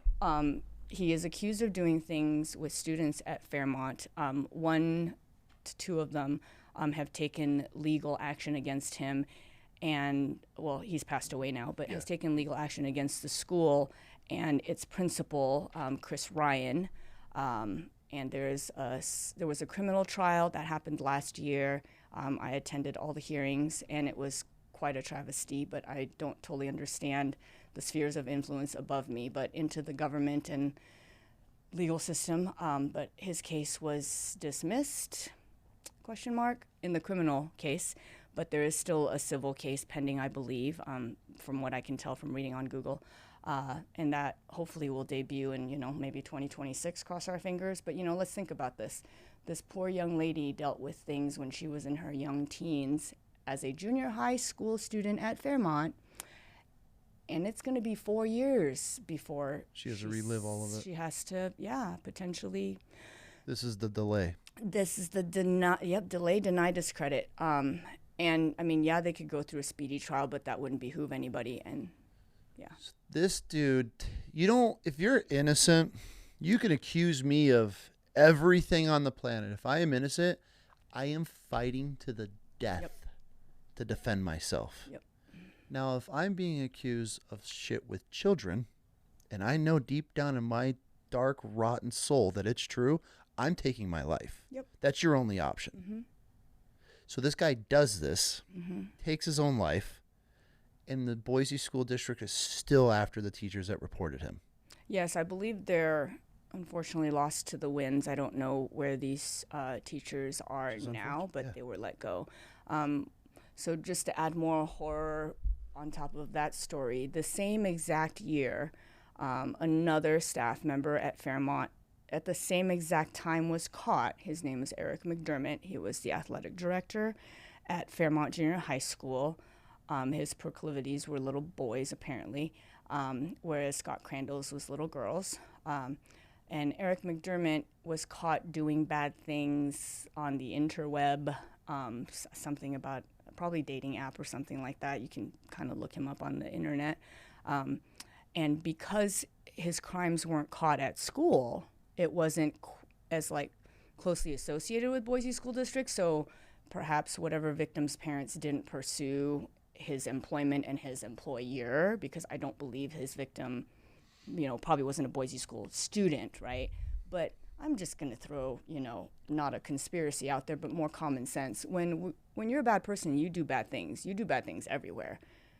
It's just where you're caught. not doing bad things on the internet and then going to your job as a school teacher and sitting there like, all right, students, this dude. Correct. And the Boise School District's cool with this?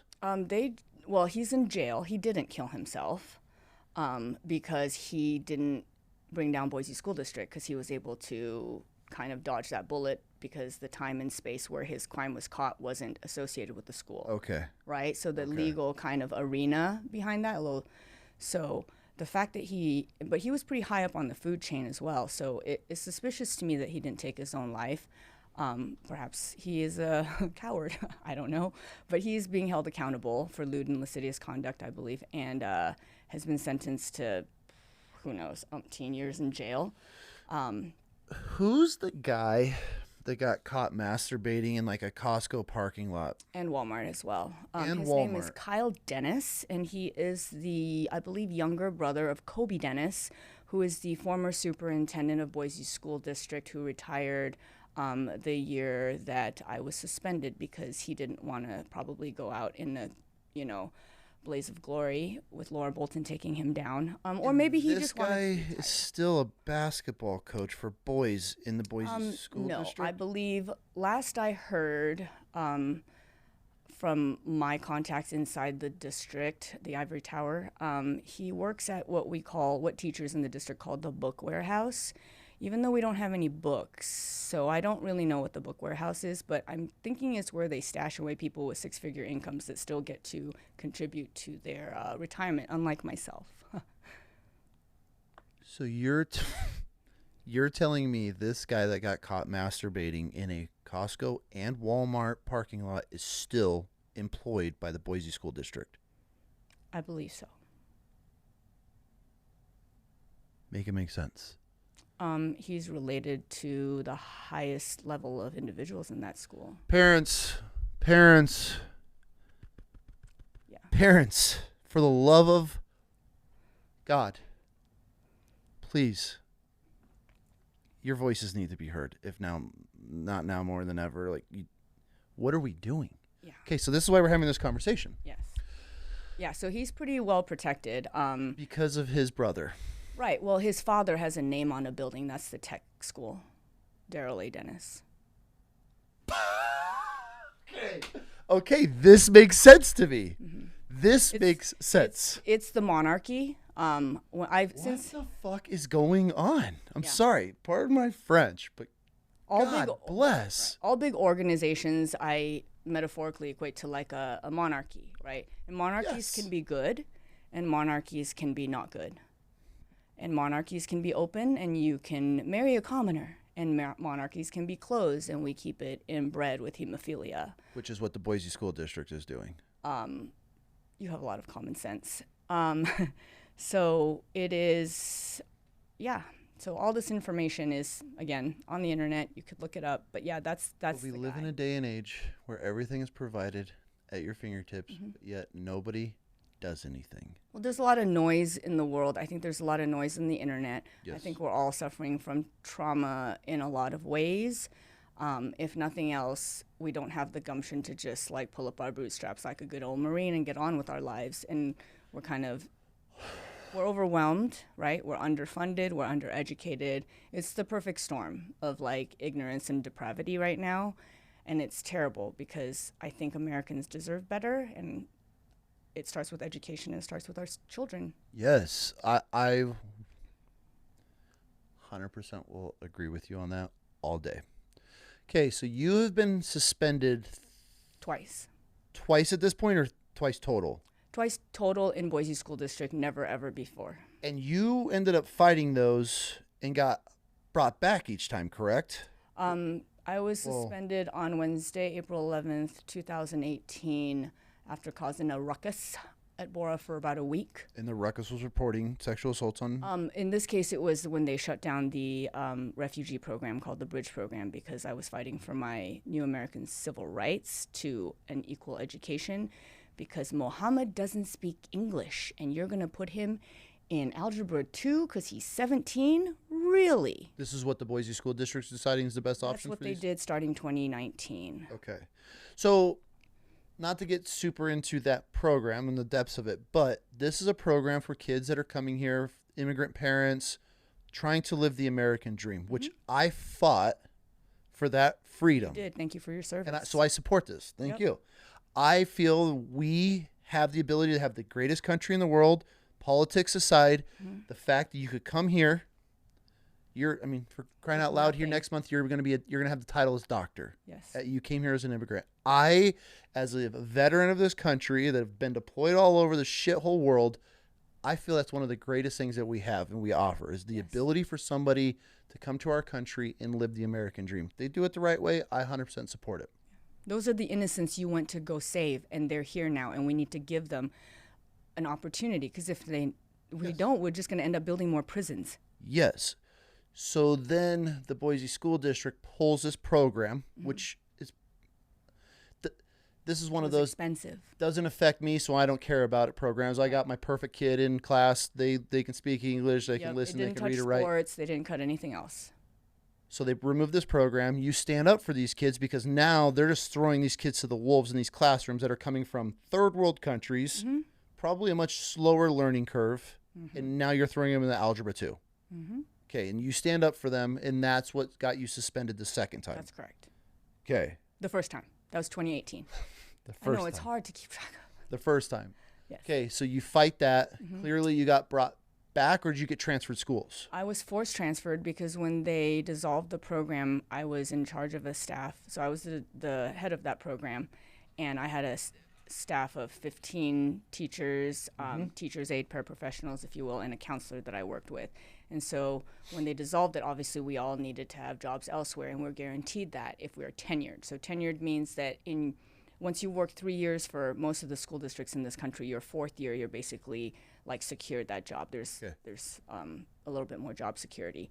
So they force transferred me to Timberline, and that was my gift, if you will. And I was told to basically go there and do my job, and I would never be put in any leadership position for the rest of my tenure in Boise School District. I was to be a general ed math teacher. I was not allowed to be a department head. I wouldn't be allowed to have a lead position, tech lead, any kind of lead. I wasn't allowed to be an advisor for a club anymore. No, nothing outside of just being a teacher, because they didn't want me to have that undue influence to cause a ruckus. Why would you want to stay? I know you're passionate and you love these kids, and that's going to be your answer. But I guess this is what separates you from the rest, and this is why we're having this conversation, because you didn't quit at this point. When I'm being told I can't do something, that means I'm not the only one that's being told that.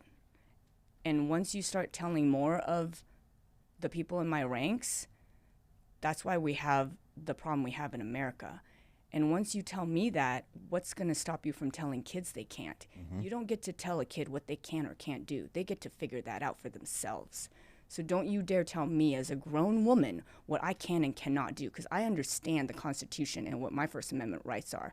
You want to try to take me down, please, by all means. I have a collection of knives in my back. Would you like to see them wiggle?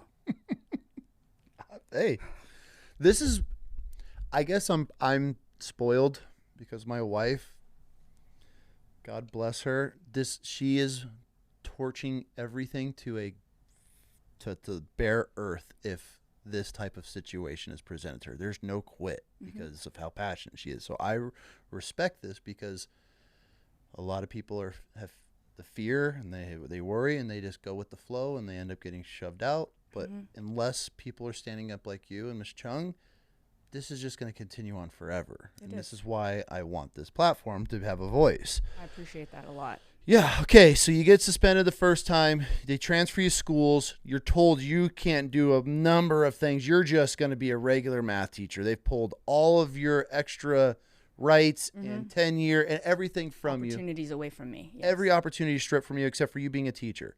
So now you're at this new school. What led to you getting suspended the second time? Fast forward, I start there in 2018. Fast forward to 2021, I report. Okay. I take 2022, 2023 school year off. I see Fairmont unraveling. How? With Scott Crandall killing himself, with Eric McDermott getting caught, same school year.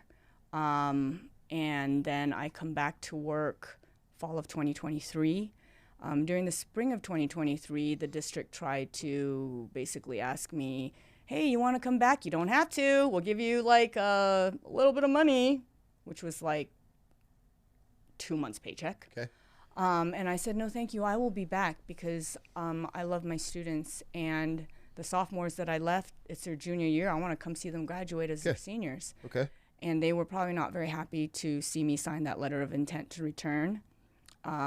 During that year off, I collected and archived a lot of documentation on my own behalf to protect myself from my job so I wouldn't lose my job. For sure. And a lot of students reached out to me during the summer, like, hey, are you coming back? Are you coming back? Are you coming back? Or their parents, like, are you coming back? Because, you know, you had little Johnny and Susie's going to be there now. We want you as, you know, her math teacher. Which shows me that you are a teacher doing the right thing. When you have kids of younger siblings and their parents are hoping that you have them. I look forward to that. Okay. Because I get to meet those younger siblings a lot of the time. So this to me, if I'm listening to a teacher speak, that was one of my biggest green flags for Miss Chung when she's put out this whole entire her episode. How many students reached out to us and left comments? I, as a student, could give a fuck about my teachers. I'm not standing up for them. I'm not checking on them. Granted, we grew up in different times where you don't have Instagram and Facebook where you get to search your teacher and see their whole life. Right. But that connection. But you have a connection. Right. So, okay. So as a parent, cool. I want to hear this. Right. So now you have kids reaching out, parents reaching out, hoping that you're coming back. So now you're coming back to the school year. Yep. I came back in the fall of 2023. I was at work for a month and I got suspended because in that month, while I was gone in the previous year during the summer and my month back at school, I had so many students hear about what happened to me and why I took the previous year off, because I didn't tell anybody that I was basically being retaliated against or being bullied by my colleagues who were jealous of me. I didn't talk about those things because that would have been unprofessional. Yeah. Well, it's been a handful of years and I'm over that now, and I was hurt, and that's not okay. Yep. You know, in the investigation against me, there's like, you know, staff member A, B, C, D, E, F, G, H, I, J, K, L, M, N, O, P that have testimony against me that I was a terrible person and a bad colleague. And it's like, that's not what happened. But those are the teachers that fall under the regime. Right. They drink the Kool-Aid. Yes. Right? Okay. And I know I had no enemies when I was there. So these are all people that broke my heart that I love. Yeah. Ms. Chung had very similar things to say. So this is now, this is a pattern. Absolutely. Okay. You know, and do I blame those individuals? I mean, yes and no. I don't know what it's like to be in their shoes. I know what I would do, but if I were in their shoes, I don't know what they were told. I don't know what threats they were told. This is the frustrating part. I know. I have to yin and yang it. Right. I know. It's super messed up. So, you know, I was there for a month, and in that month, all these students came forward and I started hearing about more things that weren't dealt with that I was not the mandatory reporter for. Like what? A couple incidences. Well, you can read about them actually on Emily White. She writes for the Idaho Press, and she published a story on, I want to say Sunday, September 27th, 2023. And she interviewed 10 female students, all from Boise School District. 5 of them happened to be my students. The 3 that I spoke of originally, not the one I was suspended for, but the 3 that I spoke of originally, I believe she interviewed in her. So, you know, their names are there. They're very, very brave young ladies. And she wrote all about their stories. And then 2 more who I didn't file a mandatory report for, but had gone to teachers, counselors who didn't follow through. She interviewed them as well. And then 5 more that wanted to stay anonymous, but I think she kind of covered their story a little bit. like there was something bad that happened at Bora off campus or something to that degree, and all those sorts of stories. So I was kind of getting a lot of like, oh my gosh, Miss Bolton's back. We can go tell her now. This is like somebody that'll listen, right? That's and so I knew legally what I could do as far as like representing them, meaning like, let's say little Susie came to me. She was my student, but she hasn't seen me for a while. And whatever happened to her in whatever year, she's like, oh, I should have gone to you, Miss Bolton. That happened 2 or 3 years ago. What can you do? And I'm like, well, I'm going to report it. But first, what you need to do is report it. Yes. You need to tell your parents. You need to report it. You need to go to the police, file a police report, because I believe like people, could talk to a lawyer more specifically, but there's statutes of limitations. And I think once you graduate or turn 18, some of those laws change for you. So you kind of have to make, quick moves if you're a parent. That's a horrible law, because if something happens to your senior year and you age out or graduate, you only have that span to do it. Right. Well, and God forbid, there's plenty of adults listening to this right now probably who are in therapy, just like myself, dealing with childhood issues. And those statutes of limitations are long over. For sure. They're gone. Yeah. So, so I taught these young ladies to speak for themselves by giving them the 7 to 9 email addresses of the superintendency, Kobe Dennis, Lisa Roberts, and all Dave Wagers, Nancy Gregory, Maria Greeley at boiseschools.org. And those are all admin? Those are all admin. Those are the board of trustees. That should be looking for the best interests of our children. Right, but they have what's called plausible deniability, because if you only are told to, as a teacher, mandatory report to your admin, then really all these poor principals of Boise School District are in real deep water, because who's going to be the fall guy? Why is not just Boise School District on trial? Why is not Chris Ryan's boss on trial? Why the principal? That is so sad. There's thousands of kids in the school. The principal or admin cannot possibly know about all the things, but if they're effective, they can hand it up the chain of command. But if you're building I hate using the word safe space, because it's been so played out by groups, and everybody needs a safe space now. But I feel if we're going to have safe spaces anywhere in this country and in this world, it should be our public schools. Absolutely. And this is why you need them, because as a principal, and all of your teachers are on your guys' level where truly care, that then you're still not going to know everything, but the number of incidences he's going to be able to escalate and get taken care of. But instead, teachers are just drilled to not say anything or to report it, and then it just disappears. So now this guy's on trial for God knows what. All the things. But this just goes back to my point of, if we had a school full of teachers that genuinely cared, imagine, one, the quality of student you're putting out, the safe and confident, loving positions that these kids are going to be able to feel. This is so sad. It is. Okay, so I don't even know where we're at. So we're in September of 2023. I got suspended. And it was because I caused a ruckus.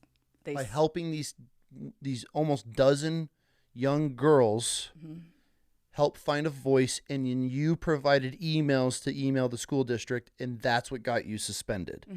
It went on the internet. It went viral on TikTok. It was... What went viral? My story and my advocacy for my students, because I'm in touch with many of my students, their parents, after graduation, all the things. And so when I didn't show up to work the next day, I was suspended on a Thursday. I didn't show up on a Friday, and it had only been 1 month of school. This was in the very beginning of September. So they're already headhunting. Oh yeah. They're looking. I'm pretty sure they didn't want me to finish that school year. Clearly. But I didn't show up the next day because my child was sick, and all my students missed me. They all were wondering where the heck I was, because in just that short month of school, I'd been absent, I think, a couple times just for my children's beginning of the year school stuff too, because we live in West Ada, so the calendars are off. But when I'm gone and I know it's a planned absence, I always email my students, all of them, and all their parents. I never just email parents, and I never just email students. Shouldn't be. And I would say, oh, I'm going to be gone tomorrow. Here's a link to the worksheet. Parents, just so you know, I did get a sub. They're very capable, blah, blah, blah. I'm sure little Johnny and Susie will be awesome. I can't wait to come back and hear the good news. You know, we'll go over the answers to the worksheet when I get back. So my students are always prepared. Yeah. They're never. So when I just straight up didn't show up to work on Friday, they freaked out. And then I started getting texts from parents. Because when you're suspended as a teacher and you're put on administrative leave, you're basically in house arrest. So I was totally cut off. I wasn't allowed to text anybody, call anybody that could be possibly associated with Boise School District, whether it was staff, this, that. Like, I mean, totally ridiculous level of house arrest. Okay. And I followed that because I was brought up to be a rule follower. So, when they engage in text with me first, my lawyer said, that's fine. I'm like, okay.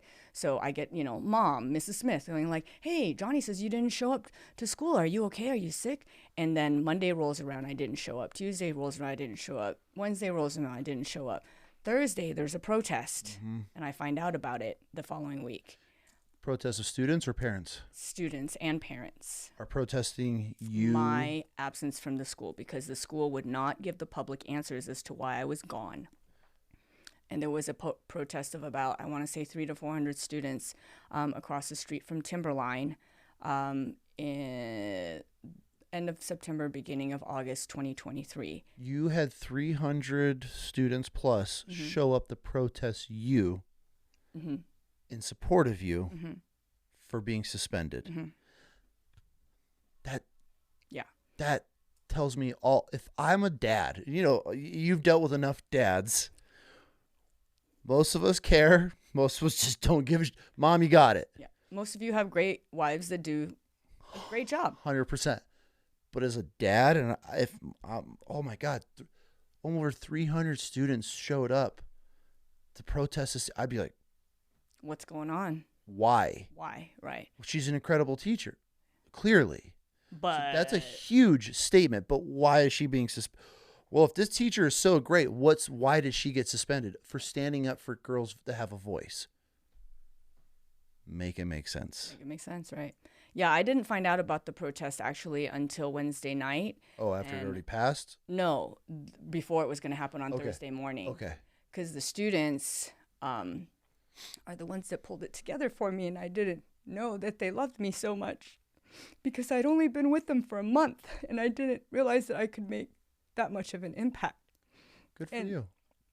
Thank you. So one of my students' mothers reached out to me, found me on the interweb, and got my phone number from another mom friend and was like, you need to come to this protest. And I said, I can't. I'm not allowed on Timberline property. My suspension paperwork says so. And she said, well, you can always stand on the sidewalk as public property. I'm like, oh, immigrant, thank you. You just taught me something new. Yep. And so I showed up, and all my students came to me, and I had to tell them that they're actually not allowed to talk or interact with me privately. So they all rushed out of the school, and they all had signs with my name on them. And they ran across the street on Boise Avenue to Starbucks and D&B's. And I yelled at them because I didn't want them to get hit by a car. Yeah. So I was like, don't you jaywalk, my babies.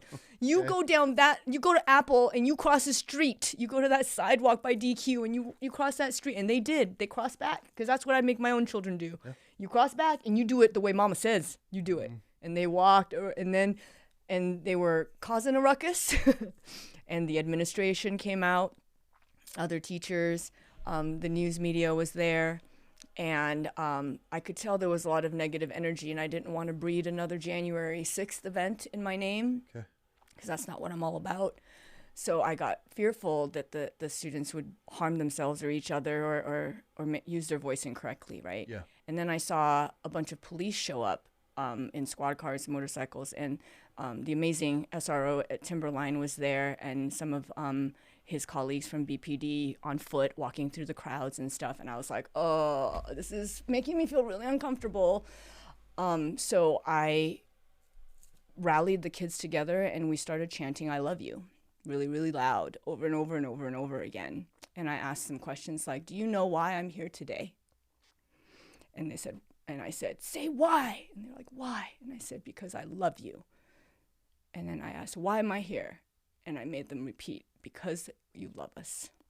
And I said, "I appreciate you coming out here. I appreciate using your American voice positively to come together and exercise your constitutional rights. I'm so proud of you. I am honored that you took the time to do this, but you need to get back to class now. Yeah. Because I'm fighting for your education, not for you to have any excuse to ditch class from today forward. You have major impact. You have changed my life. They saved my career. Those children in that parking lot saved my career. Because if they hadn't stood up for me, nobody would have cared. Nobody would have paid attention. The news wouldn't have been there. And so I told them, thank you. I said, if you're going to stand up for anybody, you stand up for you. You stand up for what happened to you or your friend. Because there were a few more protests that I helped organize in the October timeframe, where it was like what National Child Abuse Month or something along those lines, right? So then the bell rang, and they had I think one more class period before lunch, and I said, "I love you, my babies. Some of you, I've never been your teacher, but I'm so honored. You're going to walk down to the crosswalk." Get your ass Cross the back street to on school. Apple, or use that crosswalk over by DQ, and you're going to go back to class and know that I love you. And all of them tried to come give me hugs and have conversations with me. And I was like, I can't talk to you privately, but I will tell you I love you and I miss you so much. And you're going to go back to school now, and you're going to make me proud.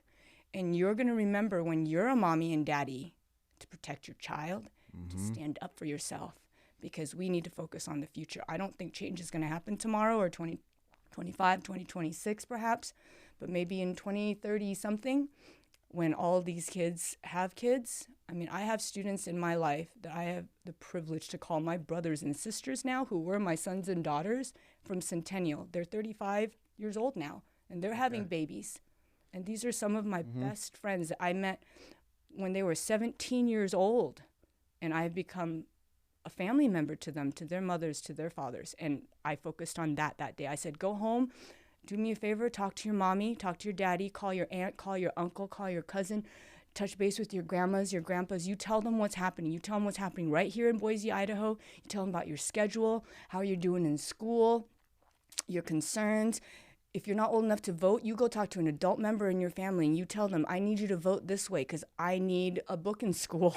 I need more teachers in school. I need more school. Yeah. And then I got in trouble. How'd the school react to this? The school is very reactionary. To me, it's kind of interesting. I realize now that it might seem that I'm a victim, but I'm not, because I choose to be here, so never will I be a victim. Yep. It might seem that they're, egging me on or doing wrong by me, but they're not. I let them. I allow them to do that. And it manipulates them into showing the public their true colors. Because the more they abuse me in public, the more everybody sees how abusive they are.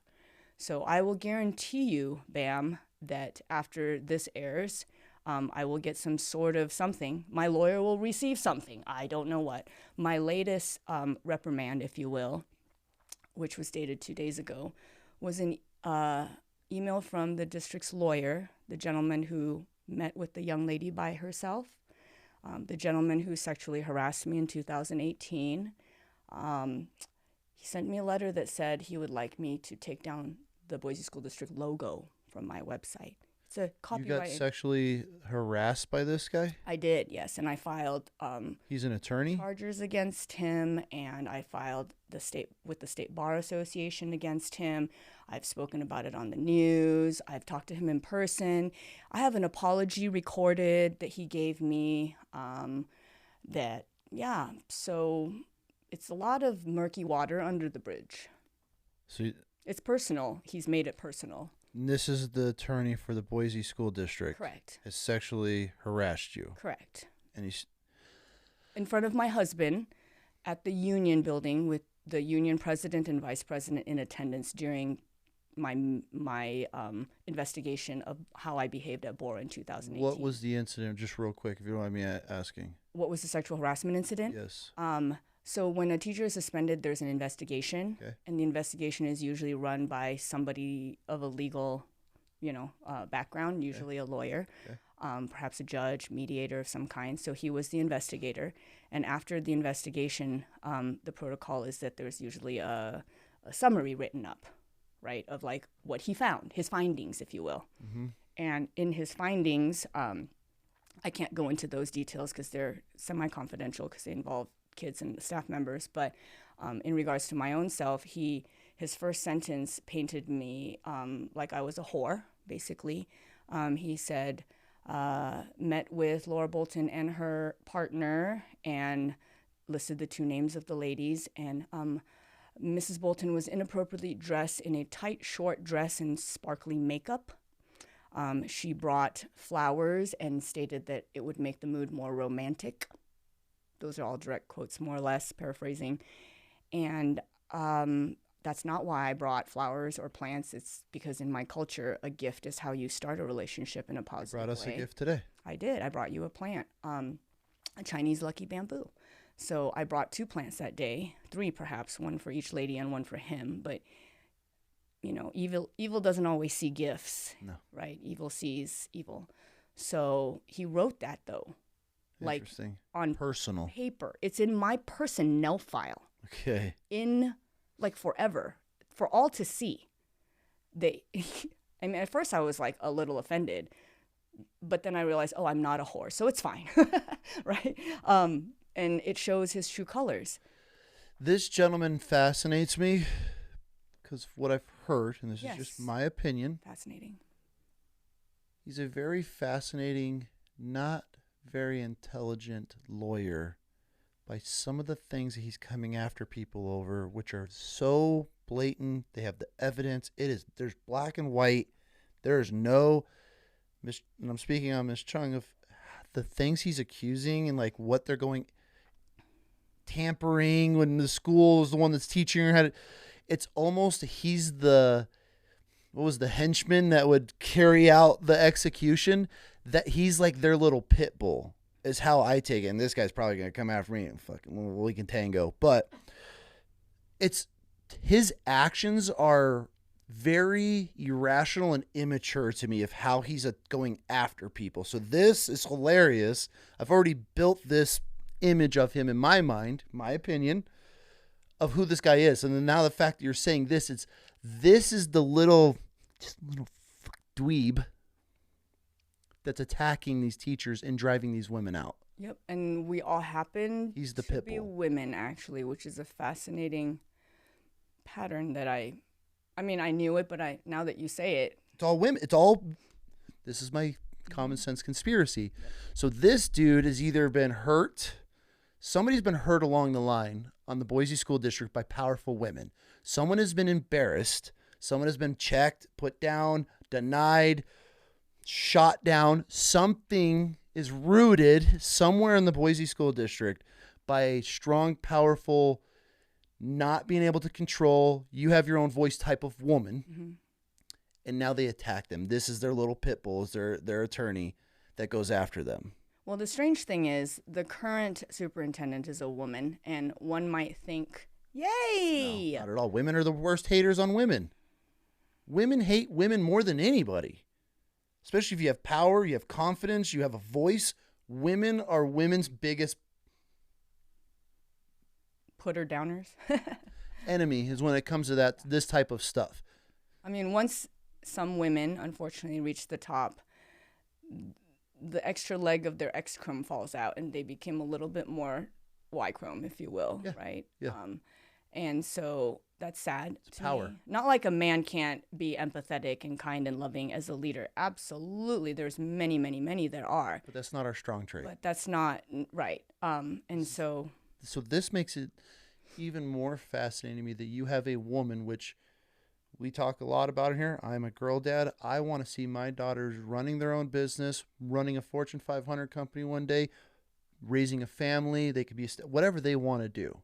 I support. I love women in all positions. As long as you've worked your way and you've outperformed everybody, there's no problem with it. So now that we have this powerhouse, using air quotes, extremely loose on that one, woman running the Boise School District, you would think that she would have so much compassion for these teenage girls that are being sexually assaulted in her school district, that there would be zero tolerance for it, and everybody would be staked on the front lawn out for everybody to watch what's going on. But instead, she has her little pit bull lawyer that is harassing, going after, just attacking anybody that stands up and has a voice for them. Correct. This is where none of this makes sense to me. It makes sense if you think, well, they're probably all in bed together. I don't know how to ask this without coming off. Maybe I'm not even going to ask it. But actually, I'll ask you. Maybe we might just edit this out. I'm not picking on a religion. I'm not picking on a group of people. I'm just asking. Has anybody dug into their beliefs of who's running the top of this? Because yes, but I wouldn't be able to share that. I did hire share it offline. Can I ask? We could edit all this out. It always seems to come down to the Mormon and the Jews that are running these top institutions of either or, and this is where this root of evil and corruption that I've dug in. Not saying, but I've because that's where power manifests from historical means, yes, and money. It's not conspiracy; it's just common sense. And I don't know how to ask it without coming off as some xenophobe, whatever phobe they're going to call me. Yeah. But when you truly think common sense, for some reason, the Mormon church owns a lot of things and they have a lot of power and they make people go away. And so does the Jewish side of things. Right. Well, so do the Catholics. And the Catholics. Right. It's all religion. So we're on the same page there. Correct. Well, when you have the doctrines to manifest and tell people from a very young age their origins, you have complete power over their whole lives. And then it just festers power. We won't get on that tangent, but that's part of the end part of that is when we could find out who's running the top. So we'll just continue this. So I feel like if we can figure out why these people are in bed with each other, how they're in bed with each other, we'll unravel the whole entire Boise School District. And I think this is where TikTok needs to come in, because these people on TikTok are the most fascinating. They will find everything out about your life. And this is where social media, I hope, comes into play. I hope to God, TikTok, you're watching. We need your help investigating who is at the top of the Boise School District and the connection. Well, I think the connection must go higher than Boise School District, if you will, right? Really? Okay. Hypothetically speaking, if I were to investigate further, I believe that there are strong ties to religious organizations, of course, and there are more of those ties, actually, because it's not that everybody in Boise School District belongs to the same church. Oh, absolutely not. By any means. They're very diverse, if you will. It just takes a couple at the top to be aligned. Correct. The alignment, in fact, isn't that, how do I say, linked to an organization. The alignment is historical. All these people have been here for a very long time. All their family all went to Christmas parties together in the 60s, the 70s, the 80s. They're all friends of friends of friends of friends. There are probably, I'd say, a dozen strong last names that permeate through the family tree of the monarchy, of the staff in Boise School District. So out of the 3 religions I named, are any of those correct? Well, I know Idaho to be a pretty strong Mormon state. I don't know if we're very strong in the Catholic or Jewish side of things. Okay. But, dare I say that there are things going on in the Mormon church themselves that parishioners, if that's what they're called, members, ward members or whatnot, are themselves bringing up within the church. And God forbid there's an overlap where you're the same human, you're just going to church now or you're going to work now, right? Mm-hmm. So whether it be the school district or any of the corporations in the city or any of the other organizations, the hospitals and whatnot, I'm sure I mean, power seeks out a place to plant its seed. Uh-huh. And once that seed is planted, you get a sequoia tree. How are you going to dig that out? You're not. It has too many branches, right? It's no different than the column. Kill it at the roots, right? Just the top. Correct. And you may or may not ever reach the root. I mean, the problem, which is at the top, not even at the bottom, right? But how do you impact it? Well, you start digging out the roots. You start opening and awakening minds. And what I do know about many of the perpetrators, as well as the top administration and the legal staff in Boise School District, is they all share, not all, many of them share the same alma mater within Boise School District. So these are people who went to school together back in the day. So this runs deep. Oh, yeah. Like one of the older, very sad and strong cases that came into my sphere of influence early on. There's a gentleman, and you can look him up as well. His name is Bob Clark. Okay. He was a football coach for many, many, many, many years at Boise High.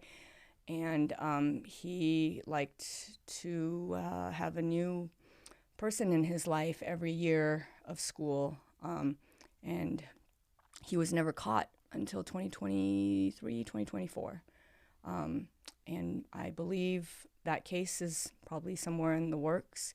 When I read that news article, I was pretty sad and heartbroken that it went back to crimes in the early 2000s, the early 90s. That's disgusting. And what's sad is he has a family here. You know, his children, you know, I don't know if he's married, but like his wife, like everybody has to live that, just like Scott Crandall. You know, Scott Crandall has a family, and now they're probably going to be retaliated against by those seeking justice. But it's like, that's not justice. The justice isn't those who were like conned and gaslighted and kept in the dark by these really amazing sociopaths and psychopaths that got away with this.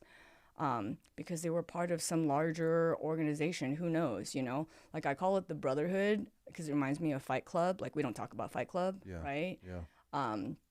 Because I'm trying to explain to myself, like, make it make sense. Like, why would a bunch of, like, white dudes get arrested? Question number one.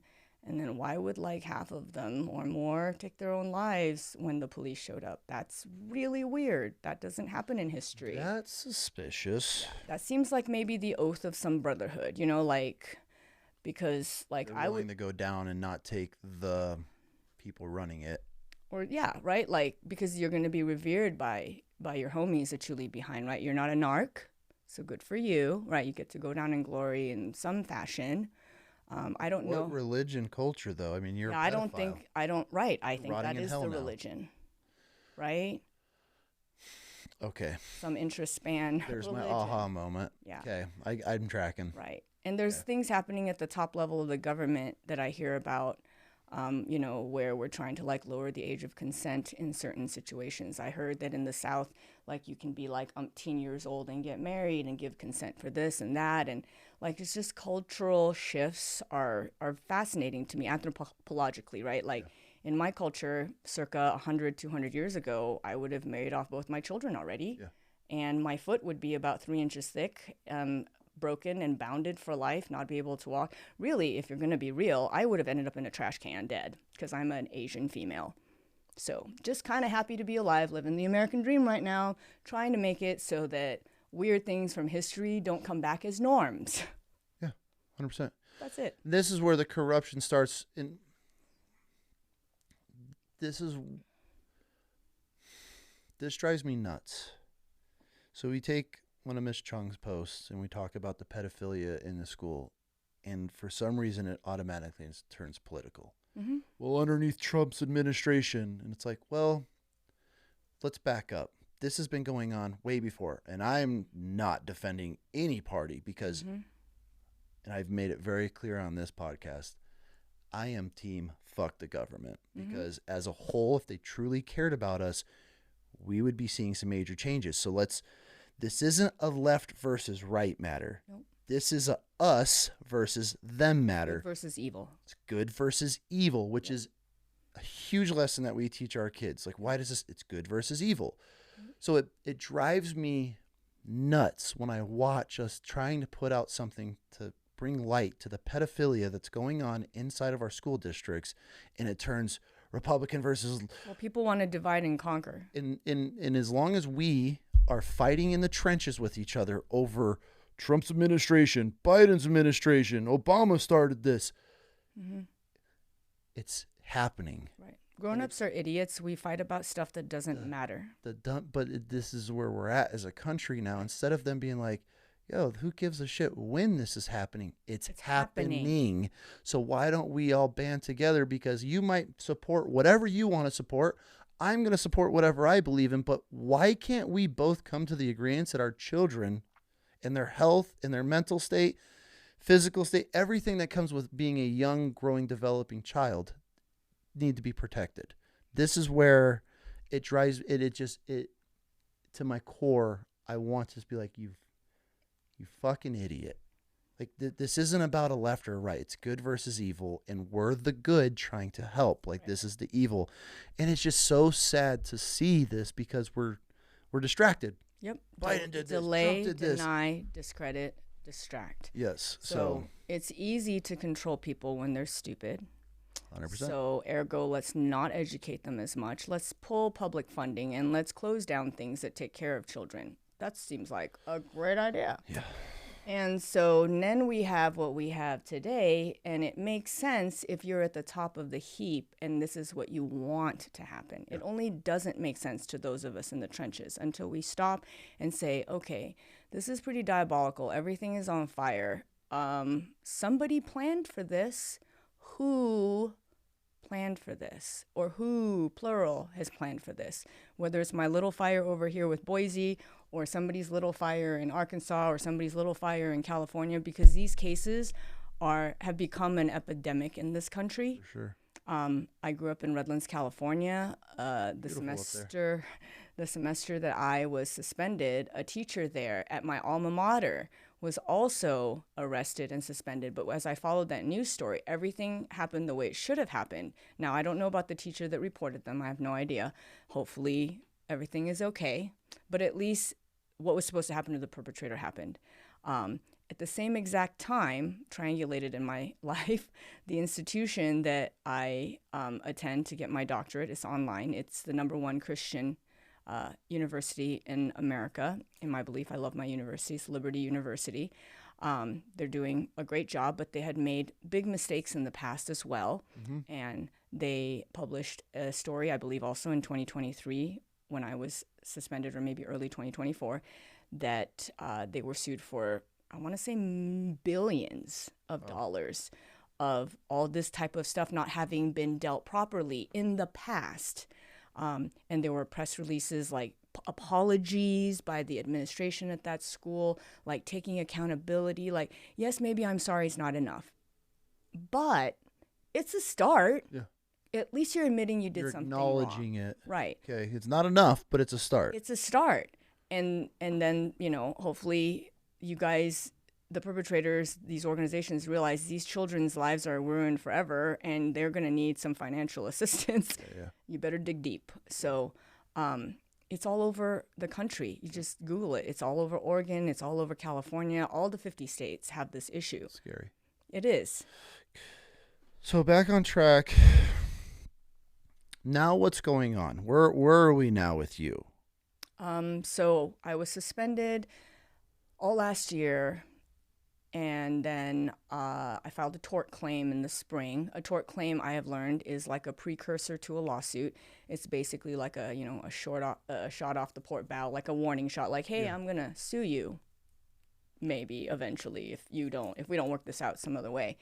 And then I believe there's some sort of time frame that when you serve that tort claim to the respondent, I would be the claimant, then they have a certain number of days to get back to me and my lawyer, and that time passed, and then summer came around, and they reached out to me and were like, hey, let's mediate. So before I even had to file a lawsuit, I was asked to mediate and called to the table, and you can find out all that information online as well. And we separated, the district and I separated. The terms of my separation where basically in perpetuity I would not be eligible to work for Boise School District ever again until my last heartbeat. So they completely forced you out of the district. Correct. That was their settlement. So now you're raising a little bit of you're getting a little traction. Kids are protesting. Now they're like, we just got to get rid of this chick. Correct. Okay.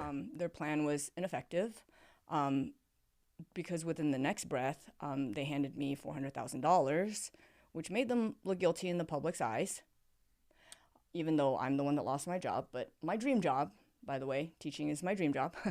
But in the same contract, they also offered me a seat at the table to come back and work on an executive level committee to rewrite teacher policy. Correct. Befuddling, isn't it? So they force you out of the Boise School District, forces you out of the school for you standing up for girls. You guys come to a settlement. They pay you out $400,000, which I did not ask for. They fire you. Yes. So then I resigned technically, but you resigned. Potato. Bring you back to sit immediately. They bring you back immediately to sit on the board. So not the school board per se, but like a committee, a subcommittee. Okay, they bring you back to sit on a committee to start rewriting school policy on mandatory reporting. Okay. My finite mind is automatically, and we're figuring this out, right? As we go. That's why I have questions. It's good. So if I'm the school board, this is how my mind works. If I'm the school board, we just paid you $400,000. Let's shut this chick up. Let's put her on a committee. Now she's going to think that we care. And she's going to shut the fuck up and do what we tell her to do. And we're going to have this little position, even though it's unpaid. Keep your enemies closer. Correct. Right? This is that tactic. Mm-hmm. How long? It was the distract part of the game, right? Delay, deny, distract. Now you feel, okay, okay. I get to sit on a committee and make a difference. Mm-hmm. An unpaid volunteer position, meeting with them weekly, bi-weekly. My next follow-up question to you is, how long did this last? From September to December, all first semester. So 3 months. Mm-hmm. From the beginning of the school year until the first semester, yeah. Then what happened? So during those meetings, they were very productive. I met with the 2 assistant superintendents, the HR director, and an area director from one of the parts of Boise. So Boise is divided into 4 parts. Yep. They're called quadrants, just like in math. So there's the Boise quadrant, Timberline quadrant, Bora quadrant, and Capital quadrant. So This lady was in charge of one of those quadrants. So I met with 4 individuals weekly, and we talked about ways to improve the policies and procedures in Boise School District so that what happened to me, meaning the mandatory report kind of falling into the wind, didn't happen anymore. So you feel good at this point. You're making a difference. I do, yes. I was nervous. The first meeting was online because they were probably more nervous of me. And then we continued to meet in person. And, of course, I had to know my place, right? I went in with honey, not a hammer. And I listened and I asked really simple questions within my diminutive state as a teacher, because I'm not a policymaker. I am not a principal. I am not a director. You're a teacher. Right. I don't have an admin degree. Okay. I'm not a lawyer. I'm not a cop, but I'm a teacher. So as a teacher and as an immigrant, I'm here to ask you, oh, great council of committee, why don't we call the cops? What was their response? That was their response. Nothing. Nothing. So when they brought you on this committee, did they immediately regret this decision? Oh, for sure they did. I guarantee you that the person that offered me this is getting flogged and feathered. Okay. I don't know whose grand idea it was, but it sure as heck saved my reputation because... Oh, it made you look great. Now they didn't admit to being wrong, but they paid you $400,000 to shut you up. Then they put you on this committee. Which they've never done before. No school district in this great country in all the years of public education has ever been sued by an educator. No district in 50 states has ever paid out more than probably $100,000. And if they have, then it didn't make the news. So it was probably more like a personal situation where it wasn't like having to do with legal things, having to do with children, right? Like maybe it was just more between like maybe like harassment between two colleagues or something, you know? Yeah. So it wasn't anything newsworthy, and definitely not in this amount. So Boise School District has never, ever really had any lawsuits because they're very good at gentrification. They're dealing with them now. Right. And West Ada has had tons of lawsuits, but I dare say maybe because they're dealing with it right, bad things are going to happen. And if you deal with them, they're going to make the news. Which is the whole reason Boise School District avoids it. Correct. Because if you were doing the right thing, you are going to have lawsuits because Yes. you're going to be handling things the right way. Parents are going to be correct. finding out. And it's going to be making the news, Correct. which puts you on the map, puts you on the radar, which school districts and this elitist group run by, I guarantee I'm going to figure this out, run by a certain group of individuals that are all connected, puts them on the radar. Right. And Okay. that's This is the what leaders. this all comes down to. Right. And that's where those leaders have an opportunity to stand up and lead. Like, just like there's things that happen every year at some of the local places that kids hang out with here. My children and I like to go to those places. I don't want to, like defame anybody, but those bad things in those organizations, whether it's a fast food restaurant or a recreational place that kids go to, they happen. And I know that those are handled properly because when you read the news stories, it'll say like, oh, the owner of such and such or the CEO of such and such says, regrettably, this happened. Trust us when we will take this to the full letter of the law. We will staff this and we'll do all the right things. And they said it and they apologize to the community. They feel bad about it because that's what leaders do. Leaders should bring people together in a positive way, not divide and conquer. That is not good leadership. That is not loving. That is not kind. Accepting the consequences. Correct. And saying, hey, I'm sorry this happened. Yeah. I will make it right. Even if it's a bullshit ass response, they're still making a response, which is not what's happening here. Right. They're just, nope, just shut up and let's close the door and we'll wait a little bit, peek out every now and then. Okay, it's still going. And it's important to reflect on the past and say, I'm sorry that I let this thing happen. You know, this thing back here, I'm going to talk about this thing because I'm ashamed of it. Yeah. And to get over my shame, I'm going to talk about it. And this is how we're going to fix it. Right. And we're going to do everything we can to never let this happen again. But they don't. They just say, we regrettably cannot comment on active investigations, but we would like to tell you that the safety of our school and our staff is yada, yada, blah, blah, blah. And no, there's never an apology or a sorry or whatever.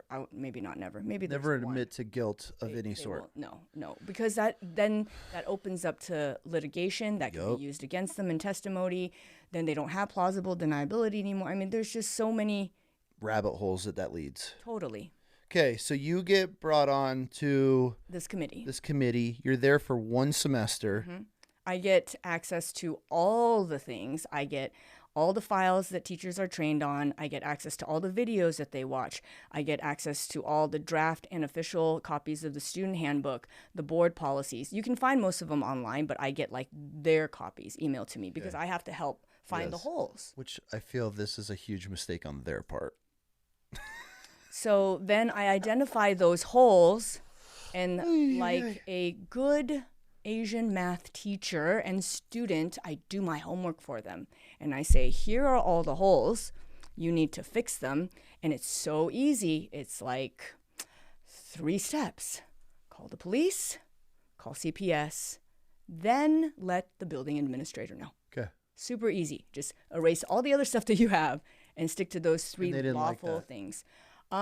They nodded and they smiled because they were not the ones that offered me that in my settlement agreement. So they're being told to put up with my company. They didn't want to meet with me every single week and waste an hour or 2 of their time every day.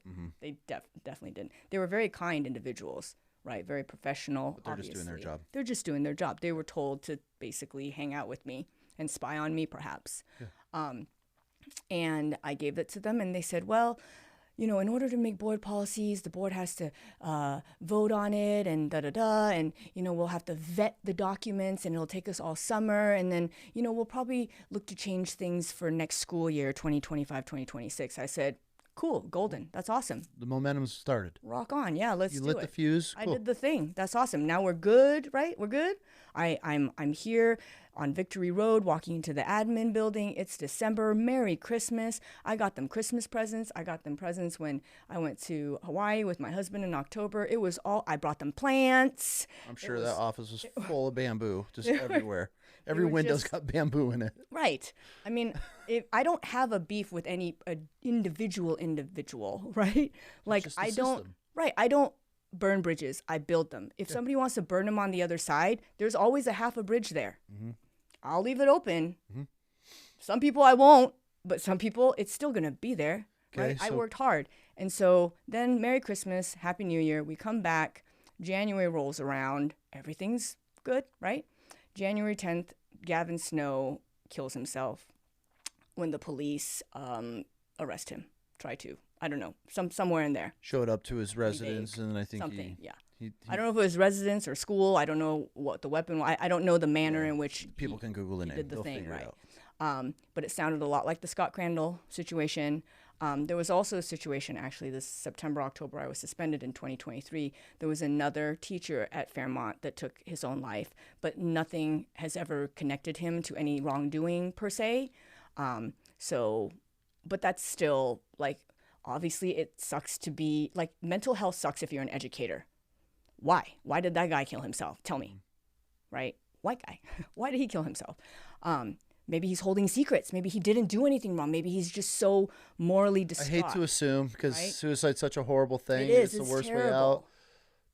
Yeah, so I don't want to assume. Right? But there's a pattern. There is a pattern of behavior, and that is... I would hate for somebody to assume if I lost a battle to anything and put me in a category as a pedophile. Correct. So I don't want to open that gate. So he takes his life for whatever reason may be. Right. The time I got suspended. Then fast forward January 10th this year, Gavin Snow at Valley View Elementary School. Yep.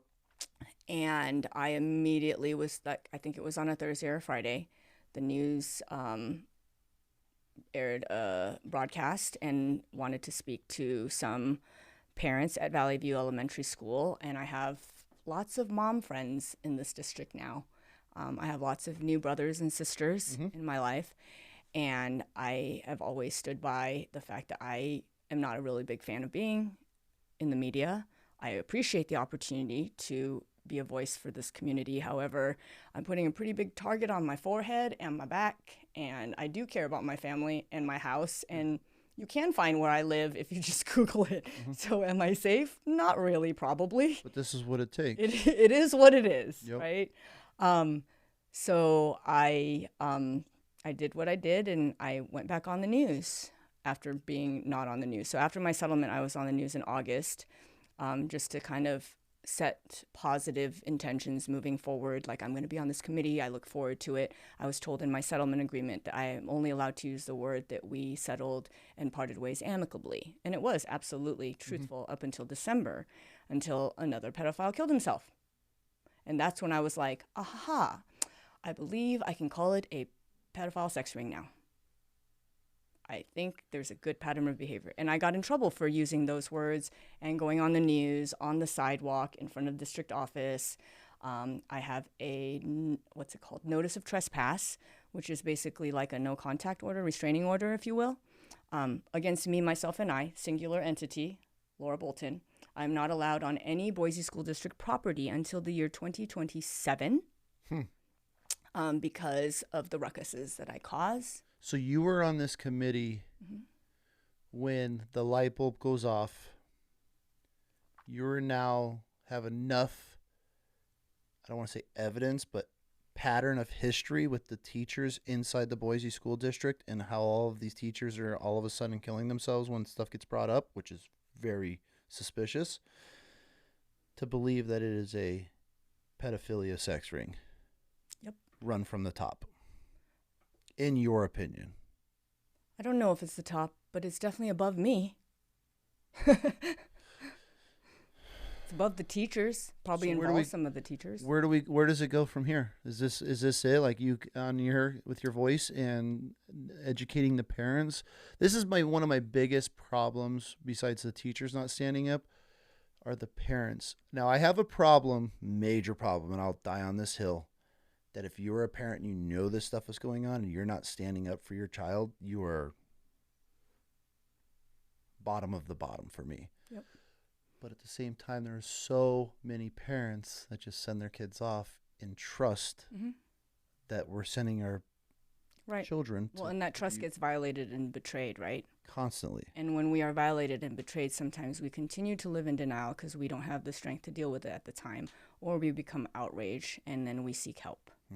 And those many, many victims and their parents have found me. Okay. Yes, I have heard and from children, students, former students, current students, that I told my parent, they talked me out of it, or I told my parent, but they won't help me, or I can't tell my parent because I don't have a relationship with them, or I don't live with my parent because I have challenges in my life and they have, the things kids deal with is ridiculous these days. Yeah.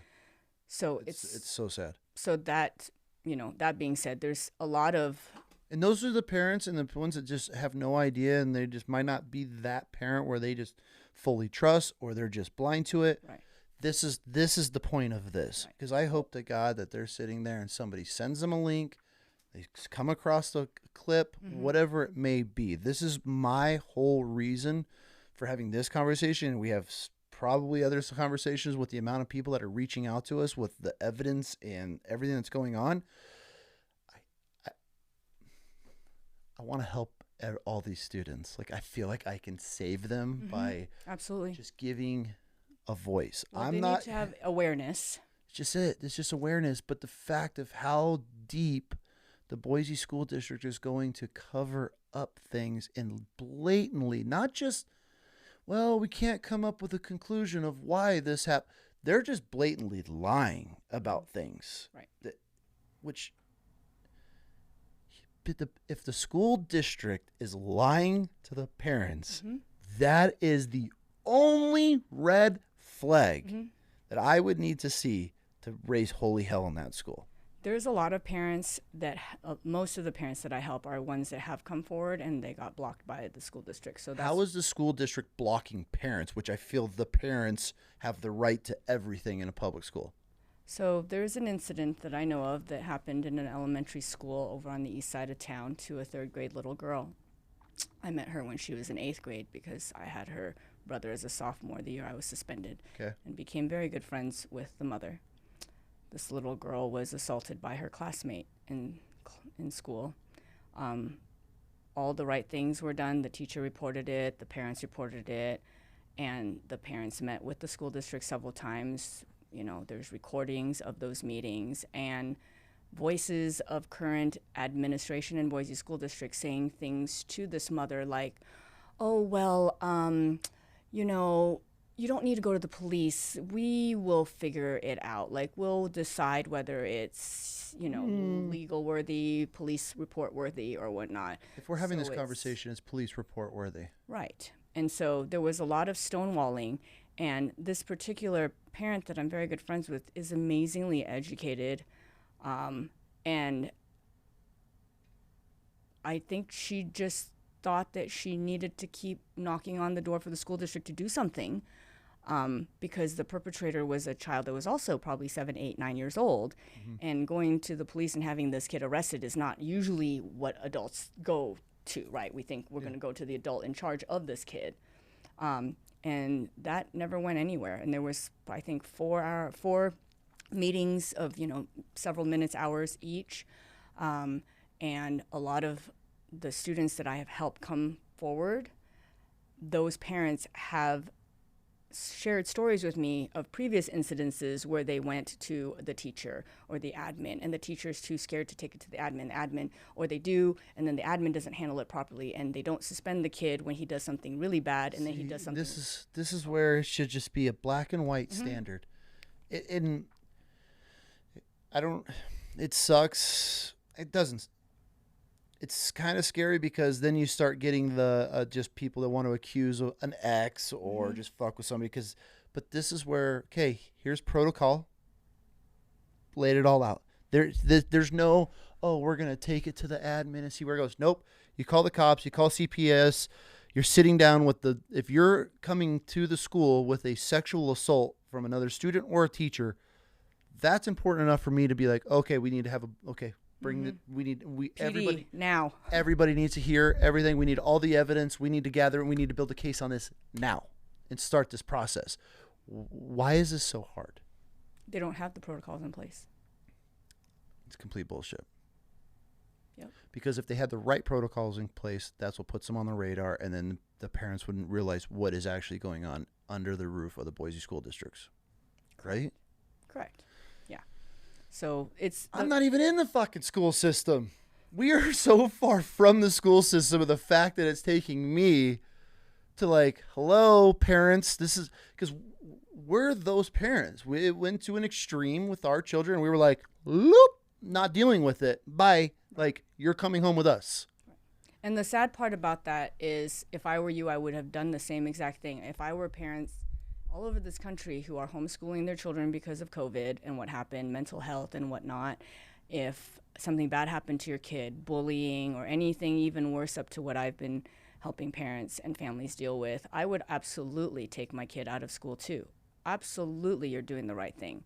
However, or put him in a charter school or put him in a private school if you can afford it, right? Do it. Be an amazing parent. Please protect your child. Not everybody has the ability. Right. And not everybody has the ability. So those are the voices I have to speak to. 100%. Right? American public education. Mm-hmm. But just to speak on the alternatives when people do take their kids out, please, parents, be careful. Because when you do that, when you talk about voucher systems and when you talk about, taking money from this pot for this pot and all the things, taxes and things I don't totally understand, your kid is going to grow up and be a grown-up, and they have to live in the real world with real people who were sexually assaulted by their teachers.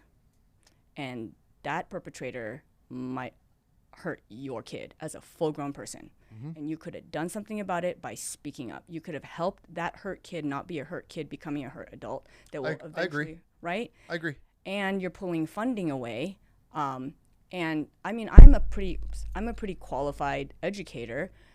I would never homeschool my own children. Never in a million years. I hated doing it during COVID. I was going to ask you this. Okay. I do not believe that I'm the only parent that is good enough for my children. I think there's a lot. All the teachers at Pepperidge Elementary, Lewis and Clark, and Centennial that both of my children have ever had are amazing. So yeah, we could say the same thing. I mean, we're still in contact with.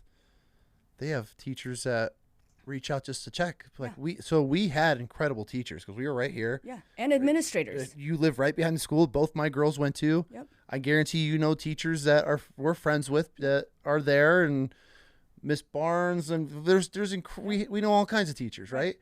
I'm with you. Right. And so, but then at the same time, I also agree that if your kid's going through a traumatic time and you're just yanking them out and not addressing, pull them if that's your thing, but you also need to be addressing that situation. Correct. If it was a bullying, whatever the sexual assault, whatever may be going on, that's, I feel parents are making a huge injustice by just, oh, my kid's getting bullied, because now that bully's going to go and retarget on somebody else and nothing's fixed. But we're a country of individuals, and we really are. We don't think about the we think about the me. And as long as my kid's safe, I don't have the time or inclination to care about other people's kids. I'm barely making ends meet. I'm a single mom. I'm a double income household. We can't pay the mortgage. We have credit card debt. We have this.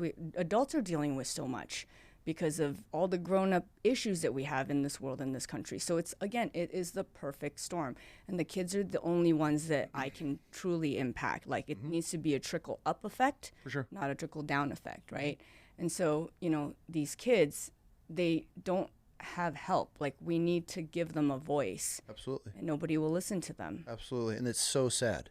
For parents that truly care and you watch a kid go through something traumatic or that's affecting them and then their voice is hushed, that is one of the saddest things for me. Right. And that's where us as parents always have a voice. I believe as long as you're not some pathological liar, and we've taught our kids, and to this day I can honestly say I don't think either one of my kids have ever lied to us. That gives me the ability to believe every single thing they're going to tell me. Right. So if my child comes to me, and this goes down to the parent having that relationship with their children, which they not a lot do. It's hard to, and I'm sure you can vouch for this. It's hard to be a good, involved parent because we have so many other things that are pulling us in so many different directions. But this is why it's important to build that relationship with your children at an early age, that they can come to you and talk to you. So when your child comes to you with something, the worst thing you can do is ever question it. Correct. To them. Right. But most people, I dare say, bam, just mathematically, like a flip of a coin, half of human existence was not planned or wanted. The other 50%, super like I'm watching my ovulation calendar. I want to get pregnant. We're infertile and we're trying so hard. And those are wanted babies. 50% of the world through all existence from the minute, whether you believe in caveman or Adam and Eve, were wanted individuals. But the other 50% were unplanned, unwanted, whether it was a teenage pregnancy, fetal alcohol syndrome, an oopsie when you're 40-something years old, or whatever. That unwantedness sets the stage for the rest of that human's life.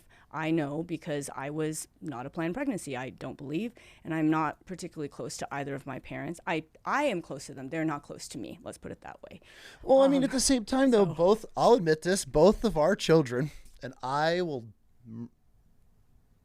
defend them to the death. I love being a girl dad. It's hard for me talking about them half the time because I love my children so much. Neither one of them were planned. Yeah.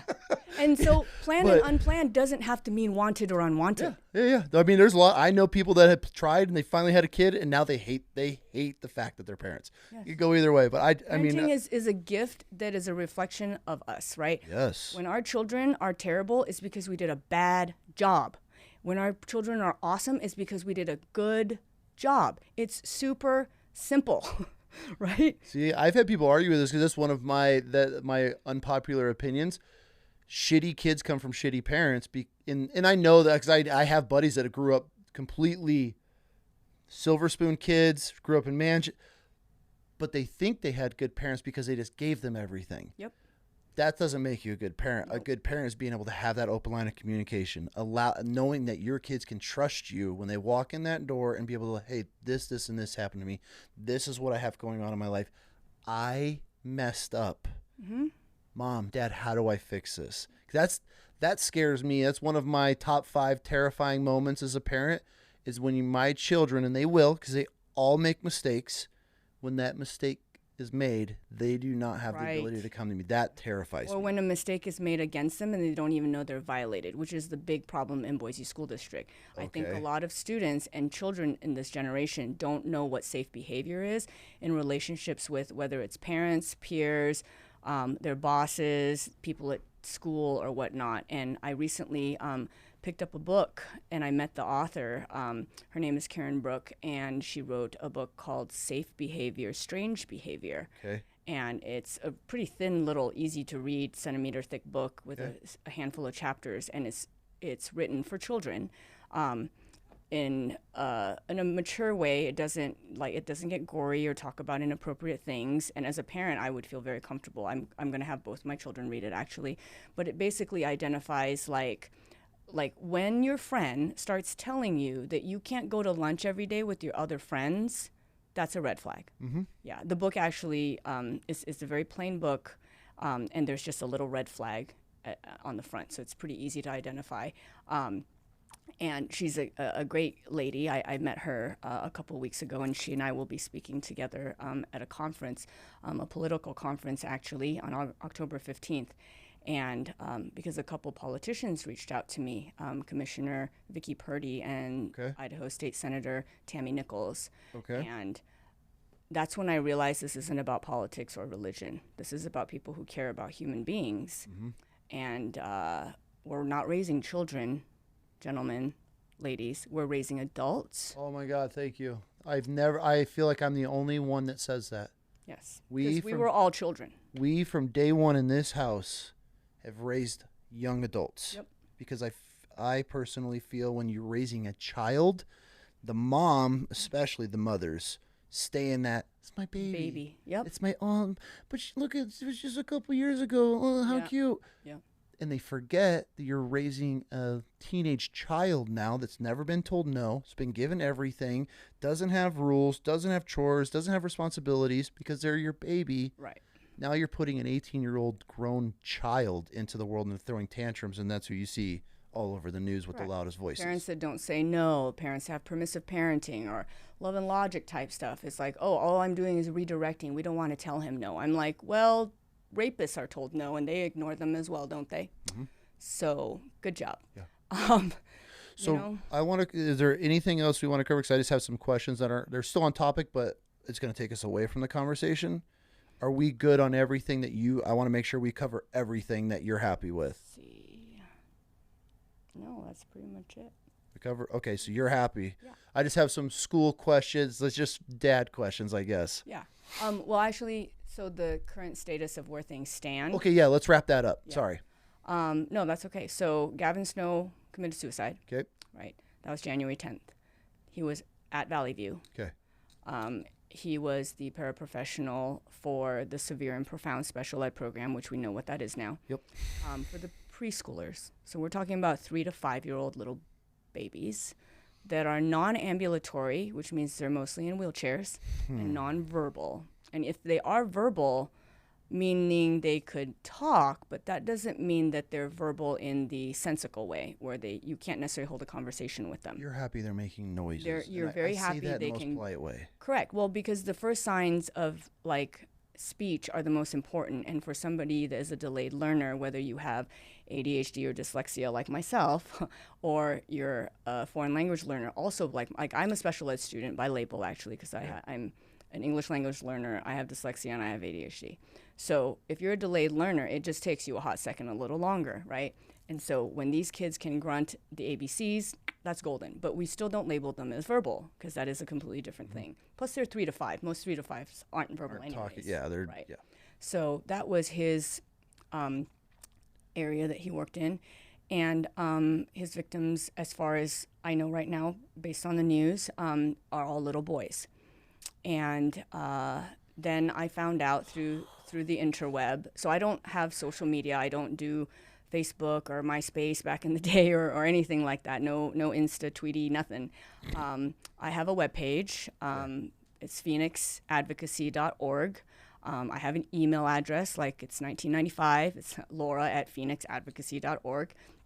And that's what I put out on the internet. So these moms that were at the school, Valley View, reached out to me and were like, this is terrible. How can I help? My child is not a victim, but this is my school, or my child is a victim.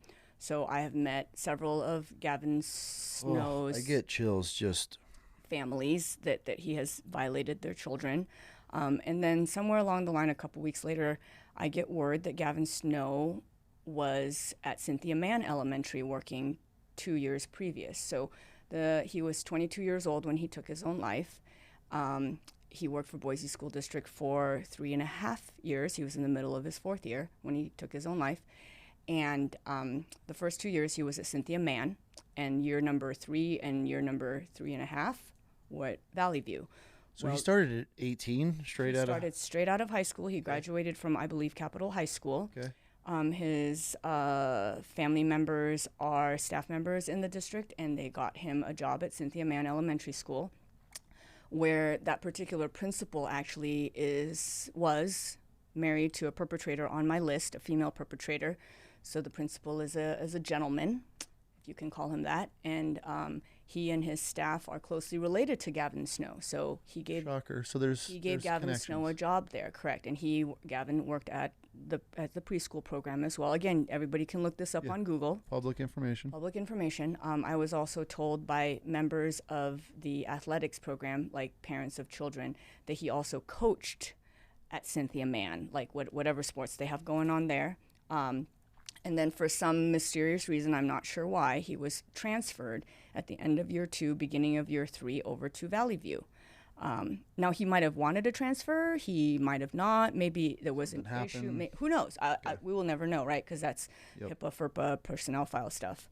But somebody knows, because whatever incident was involved, there's a victim. And when that victim comes forward, we will know. Yep. Time tells all truths. Yep. So, but the district would not tell the public for a month that Cynthia Mann was his first place of perpetrating. They refused.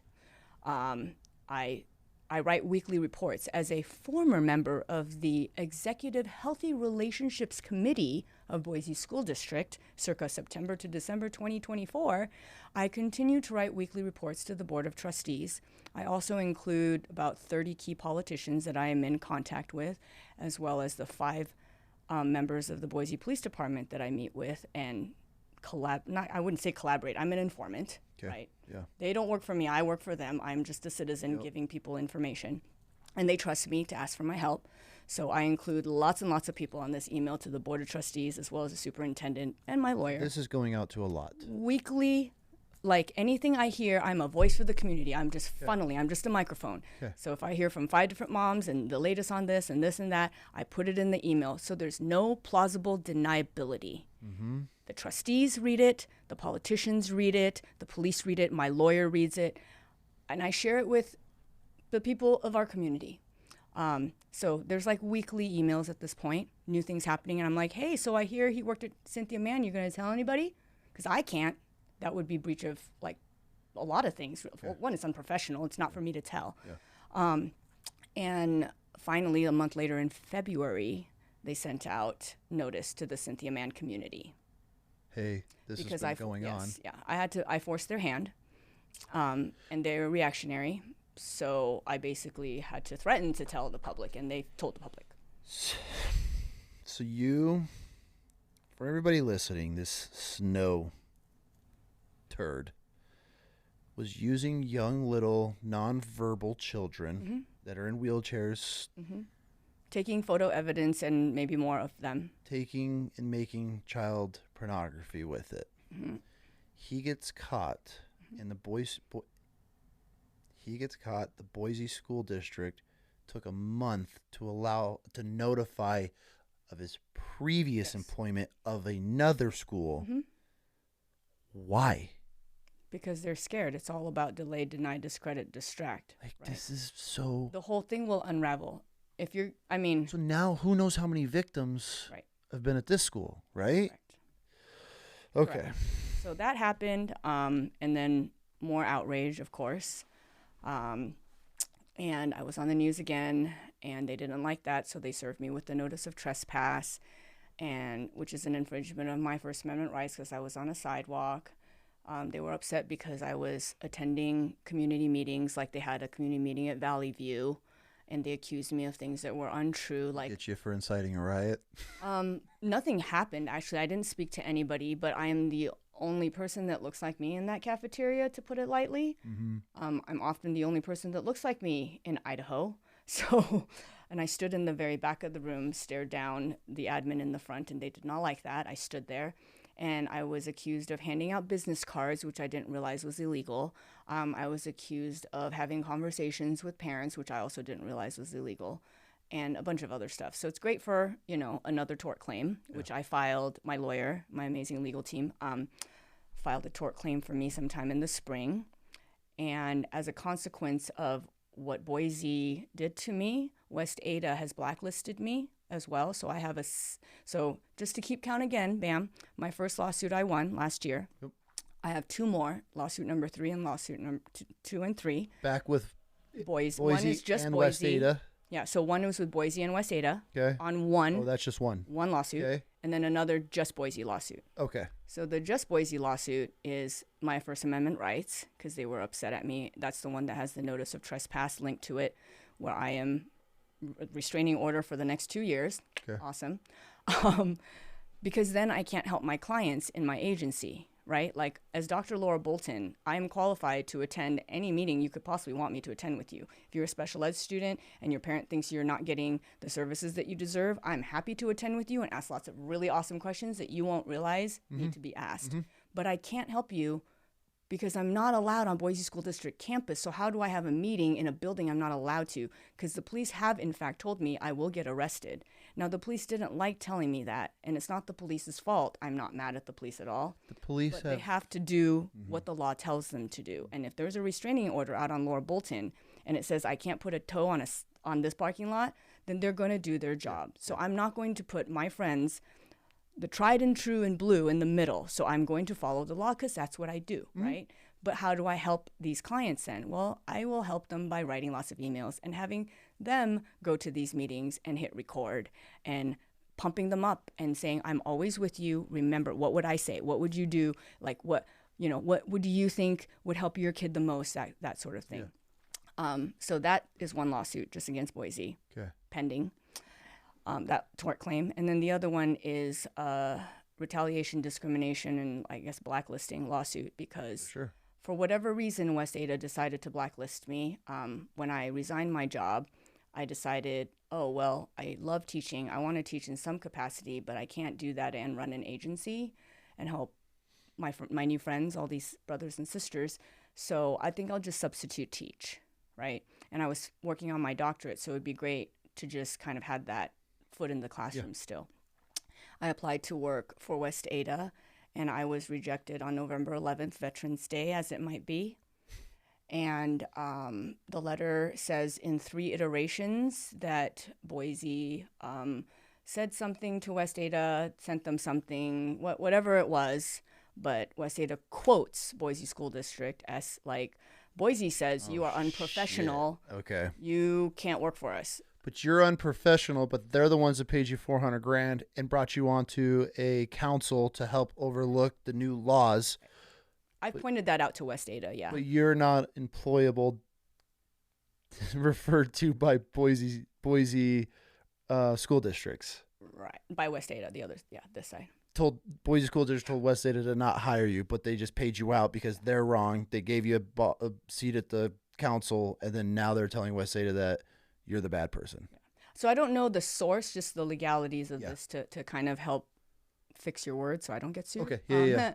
So I'm just trying to put the pieces together. I don't know if officially we're ever going to get anybody to admit, like somebody from one district called the other person in another district. I don't think I'll be able to prove that. But my personnel records are the only thing by law that can be shared between, right? Just like when you have a job referral, your new job can ask your old job, like, hey, how long did this person work for? Because you're only allowed to tell the dates of hire and separation and personnel issues, if there was anything discipline-wise, right? My record is clean. I left Boise. Part of that settlement was that whatever trash they put in my personnel records about how I supposedly did whatever to whoever, those were all lies to begin with. So you're going to clean that up, and my personnel record needs to be clean.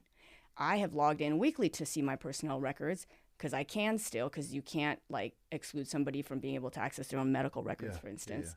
And I have copies of everything. It's clean as a whistle. So why would West Ada not hire me as a substitute teacher when I have already substitute taught for them in the year 2022, 2023, and taught as a certified teacher for 6 years of exemplary and distinguished tenure at Centennial High School?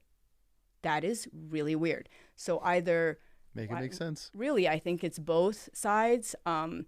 The two districts don't get along very well, as you know, from the whole everyone is welcome thing, which is very fascinating because it paints a very racist path for West Ada and the legislation that has been passed. But, you know, it's almost like, my opinion is, in regards to that quote, like everyone is welcome, like apparently everyone is not welcome in West Ada. That's a bummer. They just changed their board policies so that teachers will get in trouble for putting up that poster or even referring to it. It's like a Black Lives Matter, All Lives Matter, This Life Matter. It's like a faux pas, like Voldemort. We don't say Voldemort, right? Okay. And then I only laugh at that because we just binge watched all the Harry Potter series. Right? It's like if you don't say it, it makes it it gives it power. Right? And then at the same time, Boise School District picked up the story to try to, you know, oust their opponent on the other side of the tracks, West Ada, and like, well, we think everyone is welcome because that was right after Gavin Snow just killed himself. So they all donned their nice white T-shirts that say, everyone is welcome. They took a picture out of Boise School District building. And they're like, everyone is welcome, ... including pedophiles, is what it really should say. So it's like you've got like the stuff going on at Eagle High School with the 2 discrimination and racist lawsuits in West Ada, right? There's an African-American family and a Latino family that are suing Eagle for racism, basically. Okay. And then West Ada doubles down and says, everybody's not welcome. This colorful rainbow poster, no. So it's like, oh, okay, that's really putting like a really awesome nail in that coffin. And then on the other side of the tracks, you're like, no, look, we're better than them. Like, everyone's welcome here. Pedophiles too, come on over. Like, no wonder parents are freaking out in this community. Everybody's been wanting to move to Boise, Idaho to get away from Rona because it's free. You could do all these things here. You can still breathe the air here, right? Like there's a lot more freedoms here, for better or for worse. And now they're learning that it's not safe to send their kids to school. They're sending their kids to charter schools. They're sending their kids to private schools if they're lucky. The thing about charter schools is, fun fact, Idahoans listening, all the charter schools that you put your children in are not regulated in the state of Idaho. Those teachers are paid substantially less than in a public school.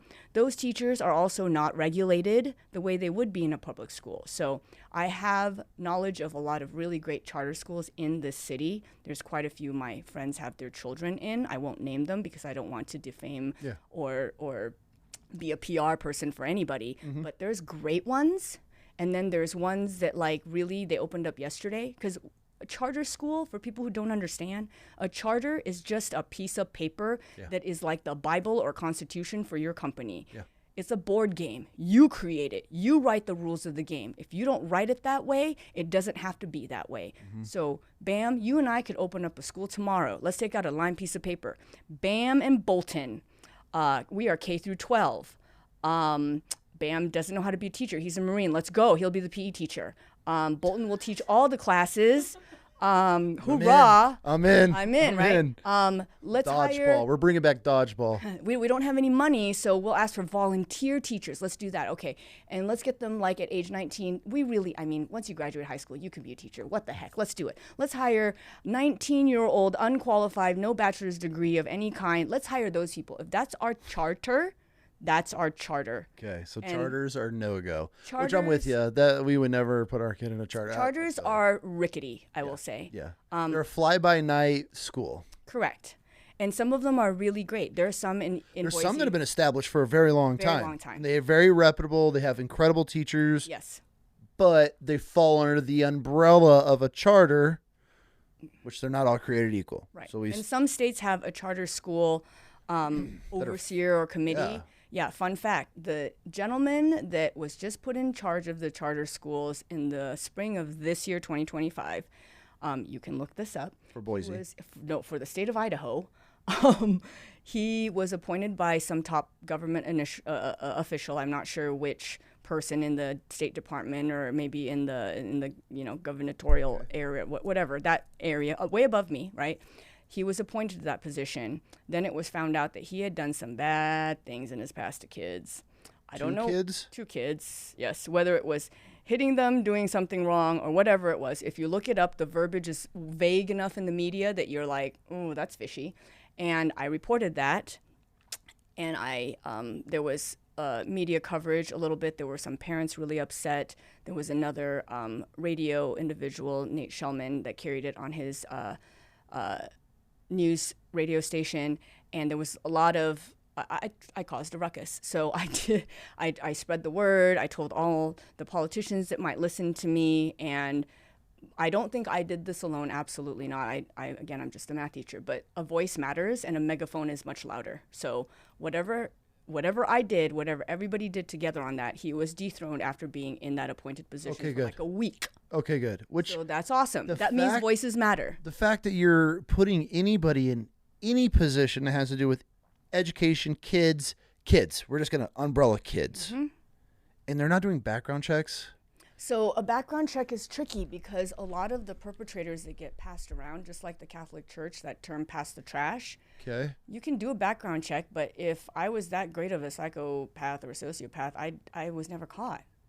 So what happens is if I'm in cahoots with the people that are like my bosses, they're not going to take action against me. They're going to nudge me and be like, hey, you want to take the oath and take your own life? There's option number 1.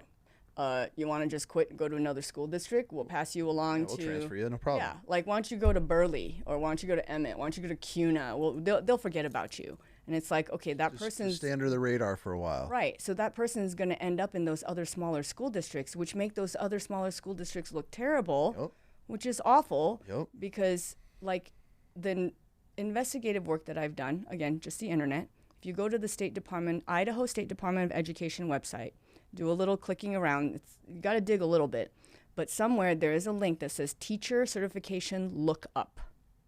Click on that link, scroll down, and there's a line that's hot linked. So it's like hidden after you click on the big button. And it says like search, like look up tool or whatever. And you can type in my name, Loretta Boulton, Lauretta Boulton, and you will see all the places I've worked. Okay. You will see I was at Centennial. You'll see that I was a certified sub. You'll see that I was at Bora. You'll see that I was at Timberline. And you'll see I am still certified. You put up Gavin Snow in there. He was a paraprofessional. He didn't need a certification. Ruh-roh.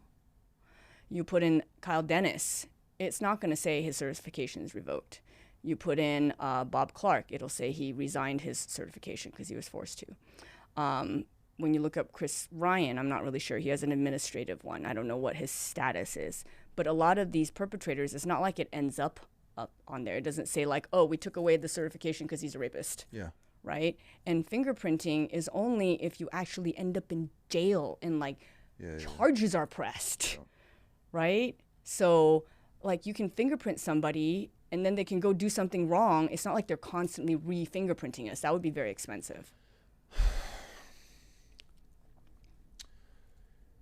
This might catch me some flack. But I have very strong positions on men and women and what their roles are. Roles. Yes. And I'll lead into this. This is how I can not justify this, but this is how my mind works. Men and women are built so different, which makes each one of us incredibly amazing. Mm-hmm. I personally don't think a woman should be a cop on the streets dealing with men the size of me. Correct. That is a man's job. Now, as a woman, I think she's going to make a better detective than a man because y'all's minds can you're thinking of things completely different, especially let's say, for instance, a woman is raped. You're going to know what questions to ask on a personal level. Correct. Me as a man interviewing the same exact person, I'm not digging into the psyche levels that a woman's going to. The emotional. Opposite side of that, I don't think men should be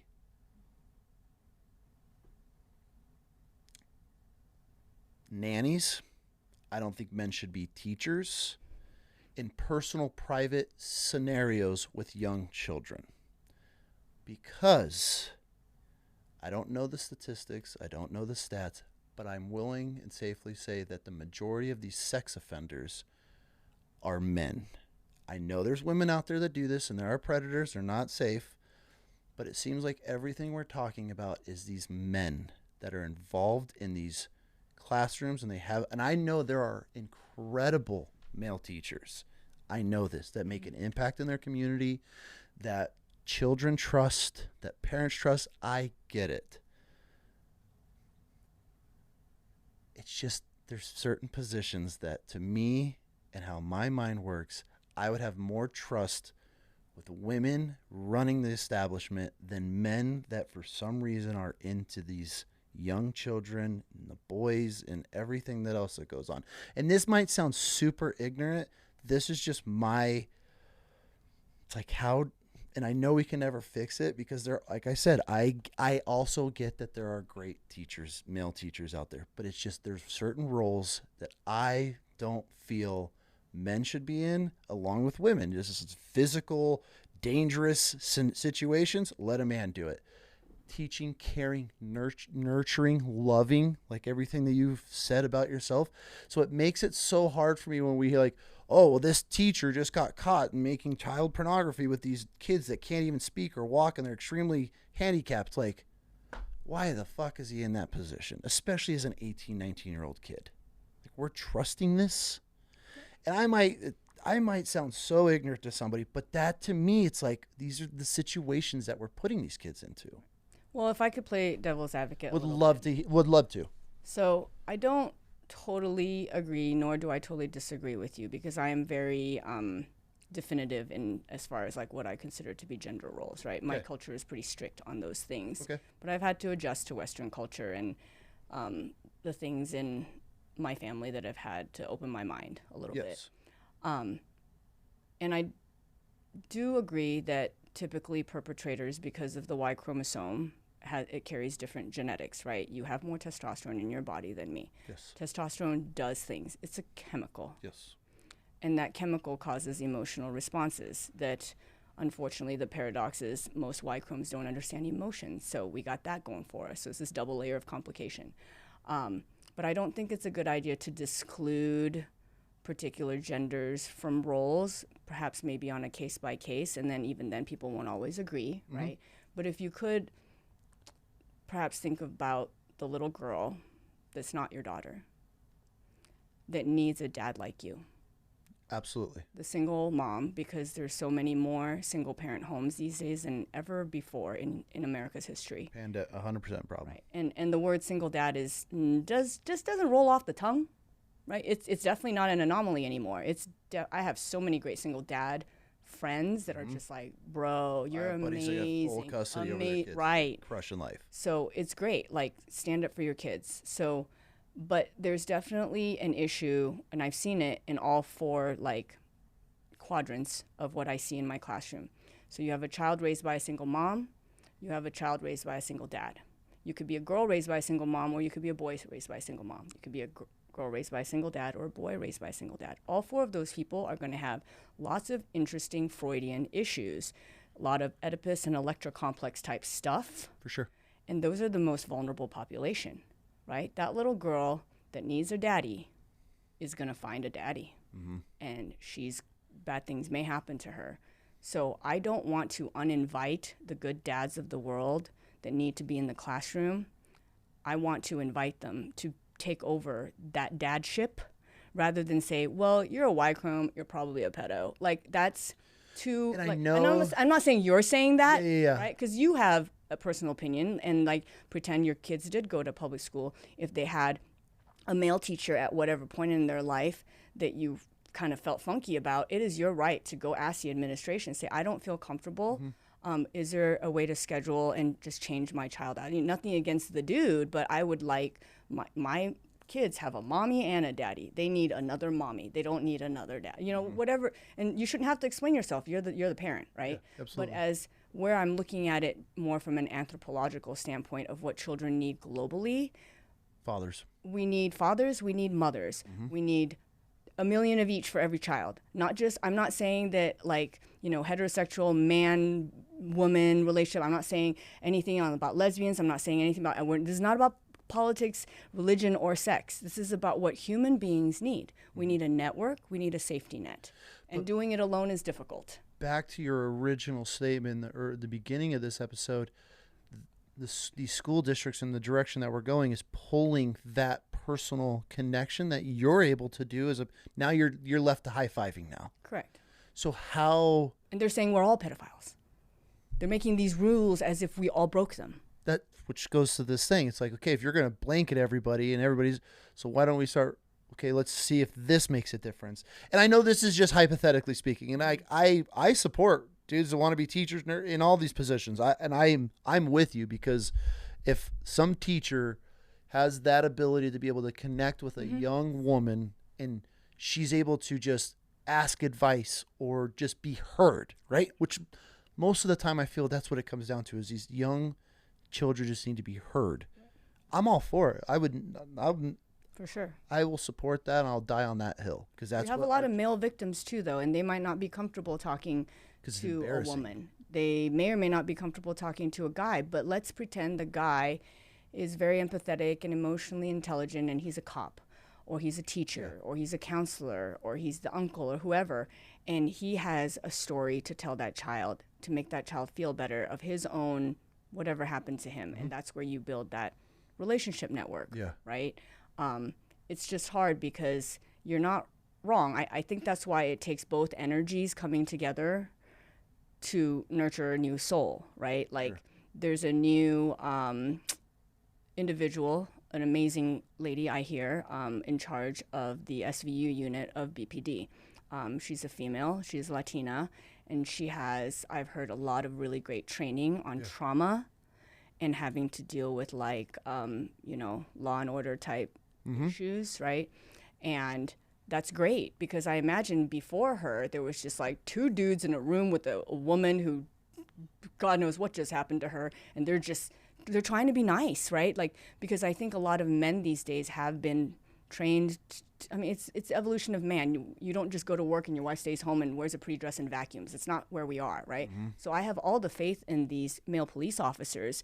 But if you're a woman and you just got traumatized by somebody that looks like that dude, they don't want to talk to a dude, no, right? That's why I think all these detective partnerships should be a male and a female. Right. Because it's just our minds are wired different. I don't care what anybody wants to argue. We're wired differently to think differently. Right. And that's where women being detectives, I think, is the ultimate job for. I mean, look at all these women that watch. My wife, she watches a crime show for 2 minutes. Did it, friend, murdered for the life insurance, and just lays it all out. I'm like, what? You don't see that coming, right? And I'm like, nah, it's the ex-boyfriend. He's jealous. And she just nails it, right? Because we're just wired differently. But it's fascinating. That's why it's weird, but it's like there's certain roles and positions. But our brains are wired differently. You were designed to kill deer, which you do well. That's what cavemen do. You provide for the family. We're designed to like raise the baby, carry the pack of water, walk a mile to the river, do the laundry, clean the house. That's what cave women brains do. And so we try to fight that because of all the limitations and all the discrimination and the racism and the isms all over the place. And we just forget, like, we're just humans. It's about intent.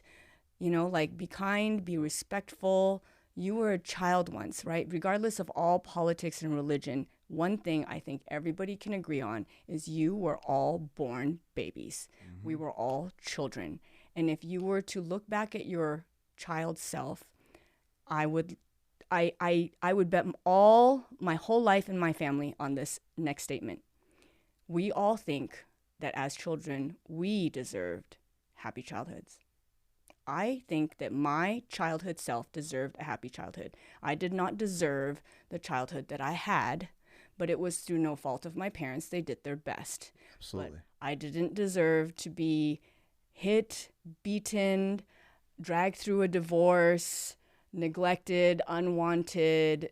You know, like I wasn't spoiled. I didn't get the presents. I didn't get the thing. I didn't deserve any of those things. I think a lot of people have been through a lot of bad things in their childhood and they didn't deserve it. And then maybe 50% had wonderful, quote unquote, lives where they were so privileged and they got all the things. But is that really better? I don't know, question mark. Well, you see how a lot of them turn out. They're right. entitled. And so, yeah, it's correct. So money doesn't make better people, right? It makes people worse. Right. And poverty can make some of the best humans ever. They appreciate. Right. Like the Great Depression bred the strongest generation in this country, the most resilient. They didn't like have anxiety over everything. They didn't have FOMO. They didn't ghost each other. They didn't just like strike each other off of the screen with a swipe of a left of a right. Right? They used their hearts to think with. They weren't just using anonymous things, pull the pin on the grenade, say it on the internet, and walk away. There's no integrity in that sort of behavior, right? So it's difficult because it's the perfect storm right now. All of these things that are happening, people don't understand. It has nothing to do with religion and politics. It has to do with you thinking how you would have wanted your childhood to be. And I'm sorry to say, but people that are abused are the ones that become abusers. Hurt people hurt people. Hurt people hurt people. And so how do you stop that cycle? I was a hurt person. I was molested from age 3 to 5 in my own home by a tenant, I think, question mark. I don't know. I don't see his face in my memory, but I do remember having a baby bottle in one hand and his member in my other hand. And I remember that very vividly. Do my parents know? Did they ever know? I don't know. I can't have that conversation with my parents. They're not capable of having those sorts of deep, meaningful, emotional conversations, right?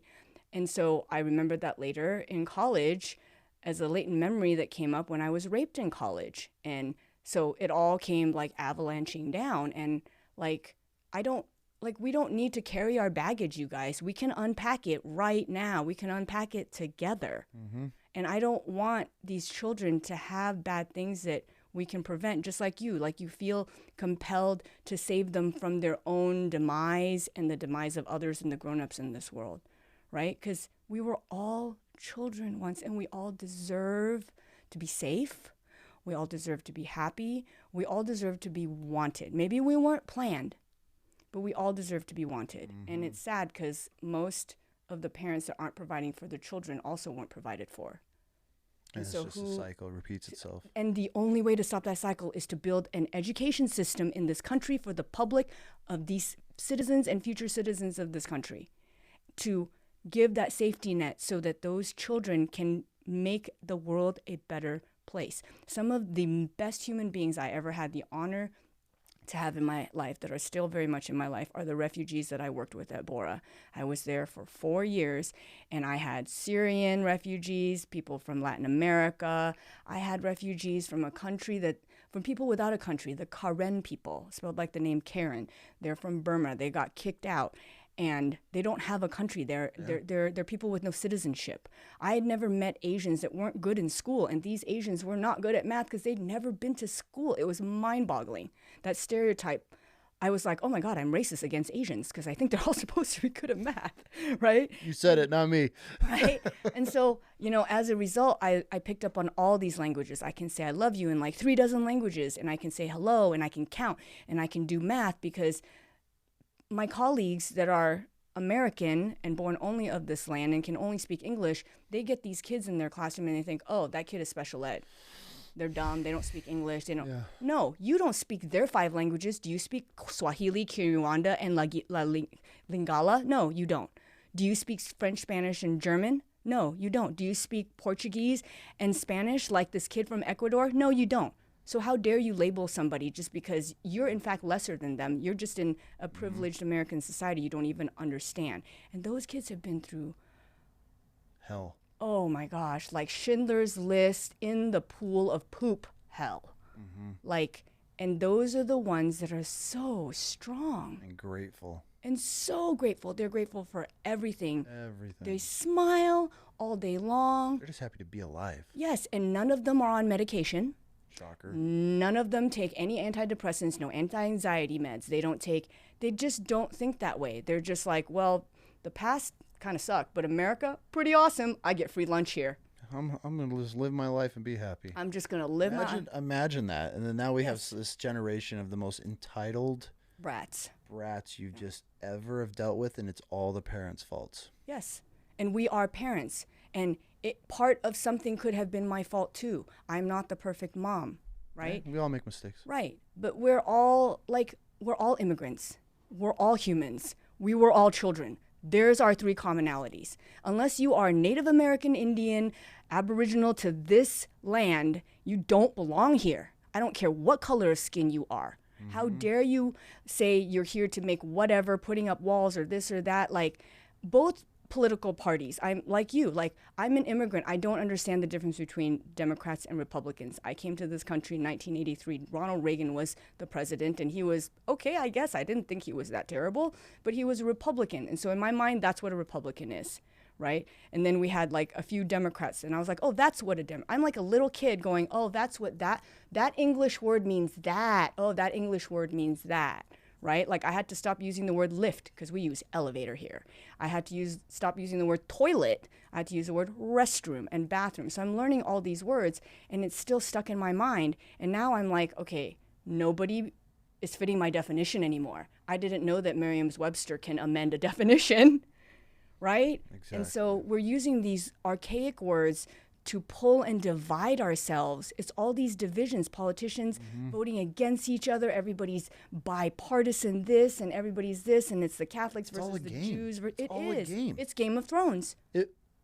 It's totally Game of Thrones. And this is my most frustrating part, and we'll finish on this. This is my most frustrating part, is because they have us so divided that we're screaming divide in the and streets conquer over this.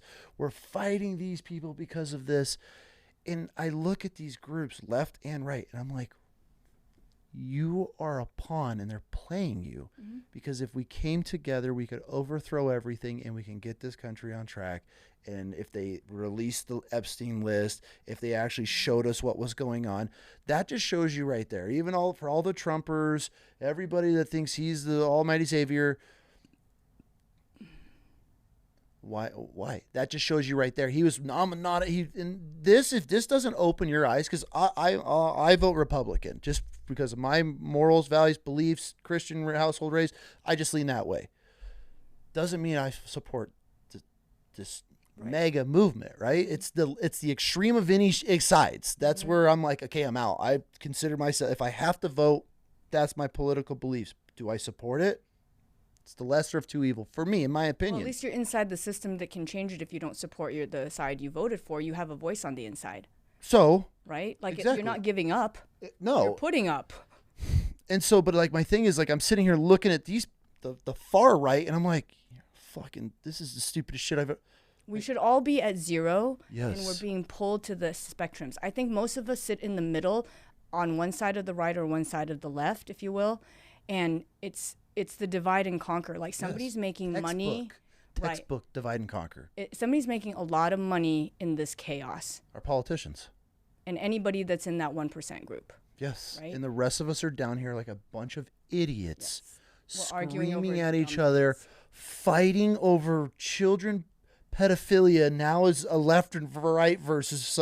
That just shows you how deep the propaganda goes, how controlling the media is, that instead of us coming together and you could be the most extremist leftist whatever, you could be the most extremist right wing whatever, the fact that you're fighting over whose political party started pedophilia, that shows right there they've got you. They're winning. Right. When I look at it, I'm like, you're a fucking idiot. You're a fucking idiot. I want to help kids. Well, Donald Trump flip-flopped political sides. If everybody wants to forget that, that's really weird. But he started as a Democrat. That's when they all loved him. Yeah. Well, it's just like, and nothing against organized sports either, but like people will be rooting for whoever they live in that town of, and then when the player changes teams to a different place, I hate them. I'm like, okay, that's not loyalty. That's just geography, you guys, right? So you're rooting for what? I don't quite understand this. Democrat, nobody knows anymore. It's just this game, and this is where my frustration is, because like people get pulled into it, and it's like, I'm like, I'm not going to have an argument with you over this topic online because you're falling for it, and this isn't. This is what we're arguing. This is what I look at. I'm like, this is what we're arguing about. How about we come together and focus as a country on the homeless population, the mental disorder, the mental health issues. We're the most medicated country in the world. But we're the healthiest. Why don't we focus on our school systems, how all these kids are killing themselves at a cyclic rate, and the suicide thoughts and everything, that depression is running through our youth at just a rampage right now. They're all on pills. They all have disorders. They all have anxiety. There's this huge epidemic going on of our youth right now. But meanwhile, we're focusing on throwing rocks at ICE agents, and we're protesting this. And it's like, it's the divide and conquer. And it's crazy to me. And like, I sit back because, I have my political beliefs, and then I start looking and I'm like, wait, I'm voting for this side because you all stand up for the rights and we're going to protect you, but nothing's changing. Oh, we're going to bring in RFK. He's going to run the Make America Healthy Again. Cool. I'm going to support that. Where the fuck are the changes? Right. Why is there still dye in all of our foods? Why is there pesticide and wax and chemicals on everything? Our meats are injected with hormones and chemicals. They're killing us. Because none of them, I don't care what side anybody is on, none of them care. No. They care about their stocks that they get the private trading in. They get the next step of bringing somebody on. You're going to scratch my back, I scratch your back, because this is how we run everything at this Hunger Games. This is what it is. It's a real world Hunger Games where we're watching this go down. But meanwhile, we're fighting in the streets over women's rights, where I'm like, I have daughters. They have rights. I have daughters. They have right. I support this, but what are we screaming about? Right. What can I do as a man that my daughters can't do? Because I want to stand. If I could ever protest, one thing would be the rights that my daughters get for everything that I have the right to do. But I'm like, you fought for those rights. But then I'm like, what are we standing in the city streets screaming about? Because I want to be that dad. I have no problem who I would ever offend and the friends I would lose. I would go to die. Your daughters are first. For my daughters to have the rights that I have. But then I'm digging into this and I'm like, well, what are we screaming about? Right. What rights? Like, I feel like everybody has rights. Like, but they just find these little itty bitty cancer cells and they just let it grow. That trickle down, right? Whether it's MAGA or BLM or whatever, or all the things. And it's the words that the powers that be rain down on us. It's no different than the genteel, archaic, pre-colonial, like the Vikings and the British and the French and French Revolution and Maria Antoinette and all the depravity where there was no middle class and it was just super poor people and super rich people. We are going in that direction, and it's super sad because, like, these words don't matter. Like, the word grooming has become a bad word, right? And like the phrase "Make America Great Again," like, my fellow Americans, I'm an American. I am, in fact, here to make America great again. I hope you are too. Yeah, we should all be striving to make it. If you're a liberal, you're a Republican, you're what's it called, a libertarian, right, where you don't vote or any of those things, you still live on this soil. Your feet touch this ground. Don't you want to make this place good and clean, even within your own bubble that intersects other people's bubbles? Yes. But then you take these words and you put them on a hat, and then you throw feces at each other. And now you look at it, the American flag stands for this. No, but that's, and that's when we've gotten to this point where I see an American flag and I think of a racist, and it's like. And that's sad. That symbol. We've gotten to this point of divide and conquer. That symbol has shrunk and diminished and lost its worth. Yep. But somebody wants all this to happen, Bam. It's all agenda. It's somebody. This is part of somebody's chess game, and we're like, I might dare say that I've learned how to move a few pieces, but most of us are like 15 people to one piece, and we're just all being driven from somewhere. Well, I will end it on that because we're about 3.5 hours in. I know it goes quick here, but thank you. Welcome. For the time. This is another wild story.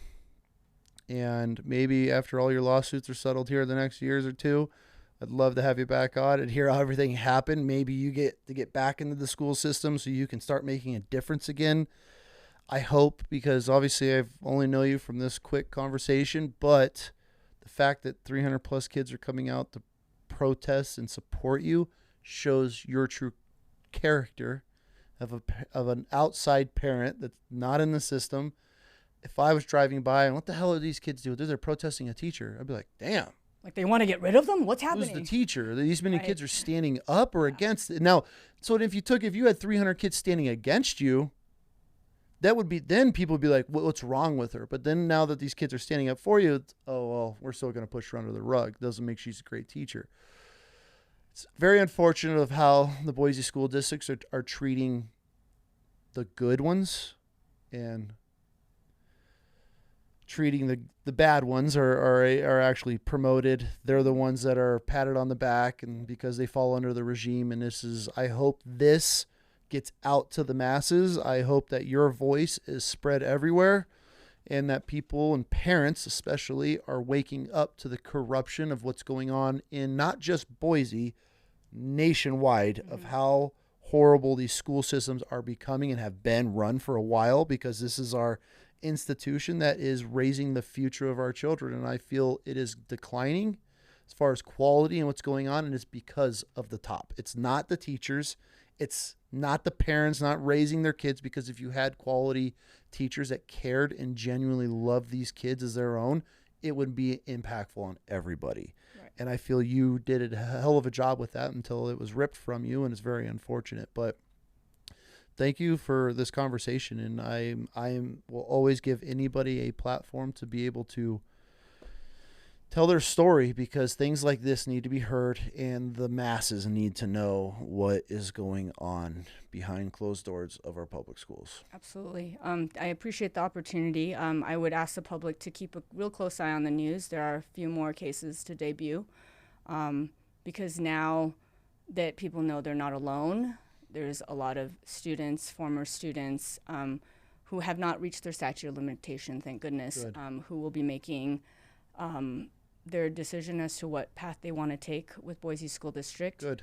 I would be more than happy to come back at any time, because this is going to be a ongoing roller coaster of first semester. I have 2-3 dozen clients, if you will. I am a nonprofit, so I am, again, I'm not a lawyer. I am definitely not a police officer. I'm not in the media or anything. I am just the future Dr. Laura Boulton, teaching for 23 years, and I know the education system of this country pretty well. I can give you information, online schools, charter schools. I can help you sign up for stuff. I can help you research stuff. I can connect you with the police. They are an amazing group of people that I report to.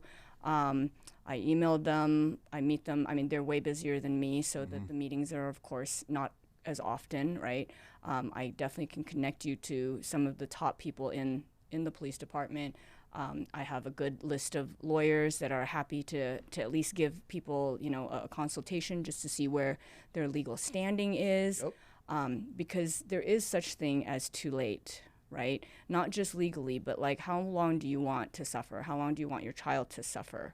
How long? Because if you're rehashing things years later, it's like, here we are again. It's even worse. Get it up, get it going. Don't wait. Right. Get the voice heard.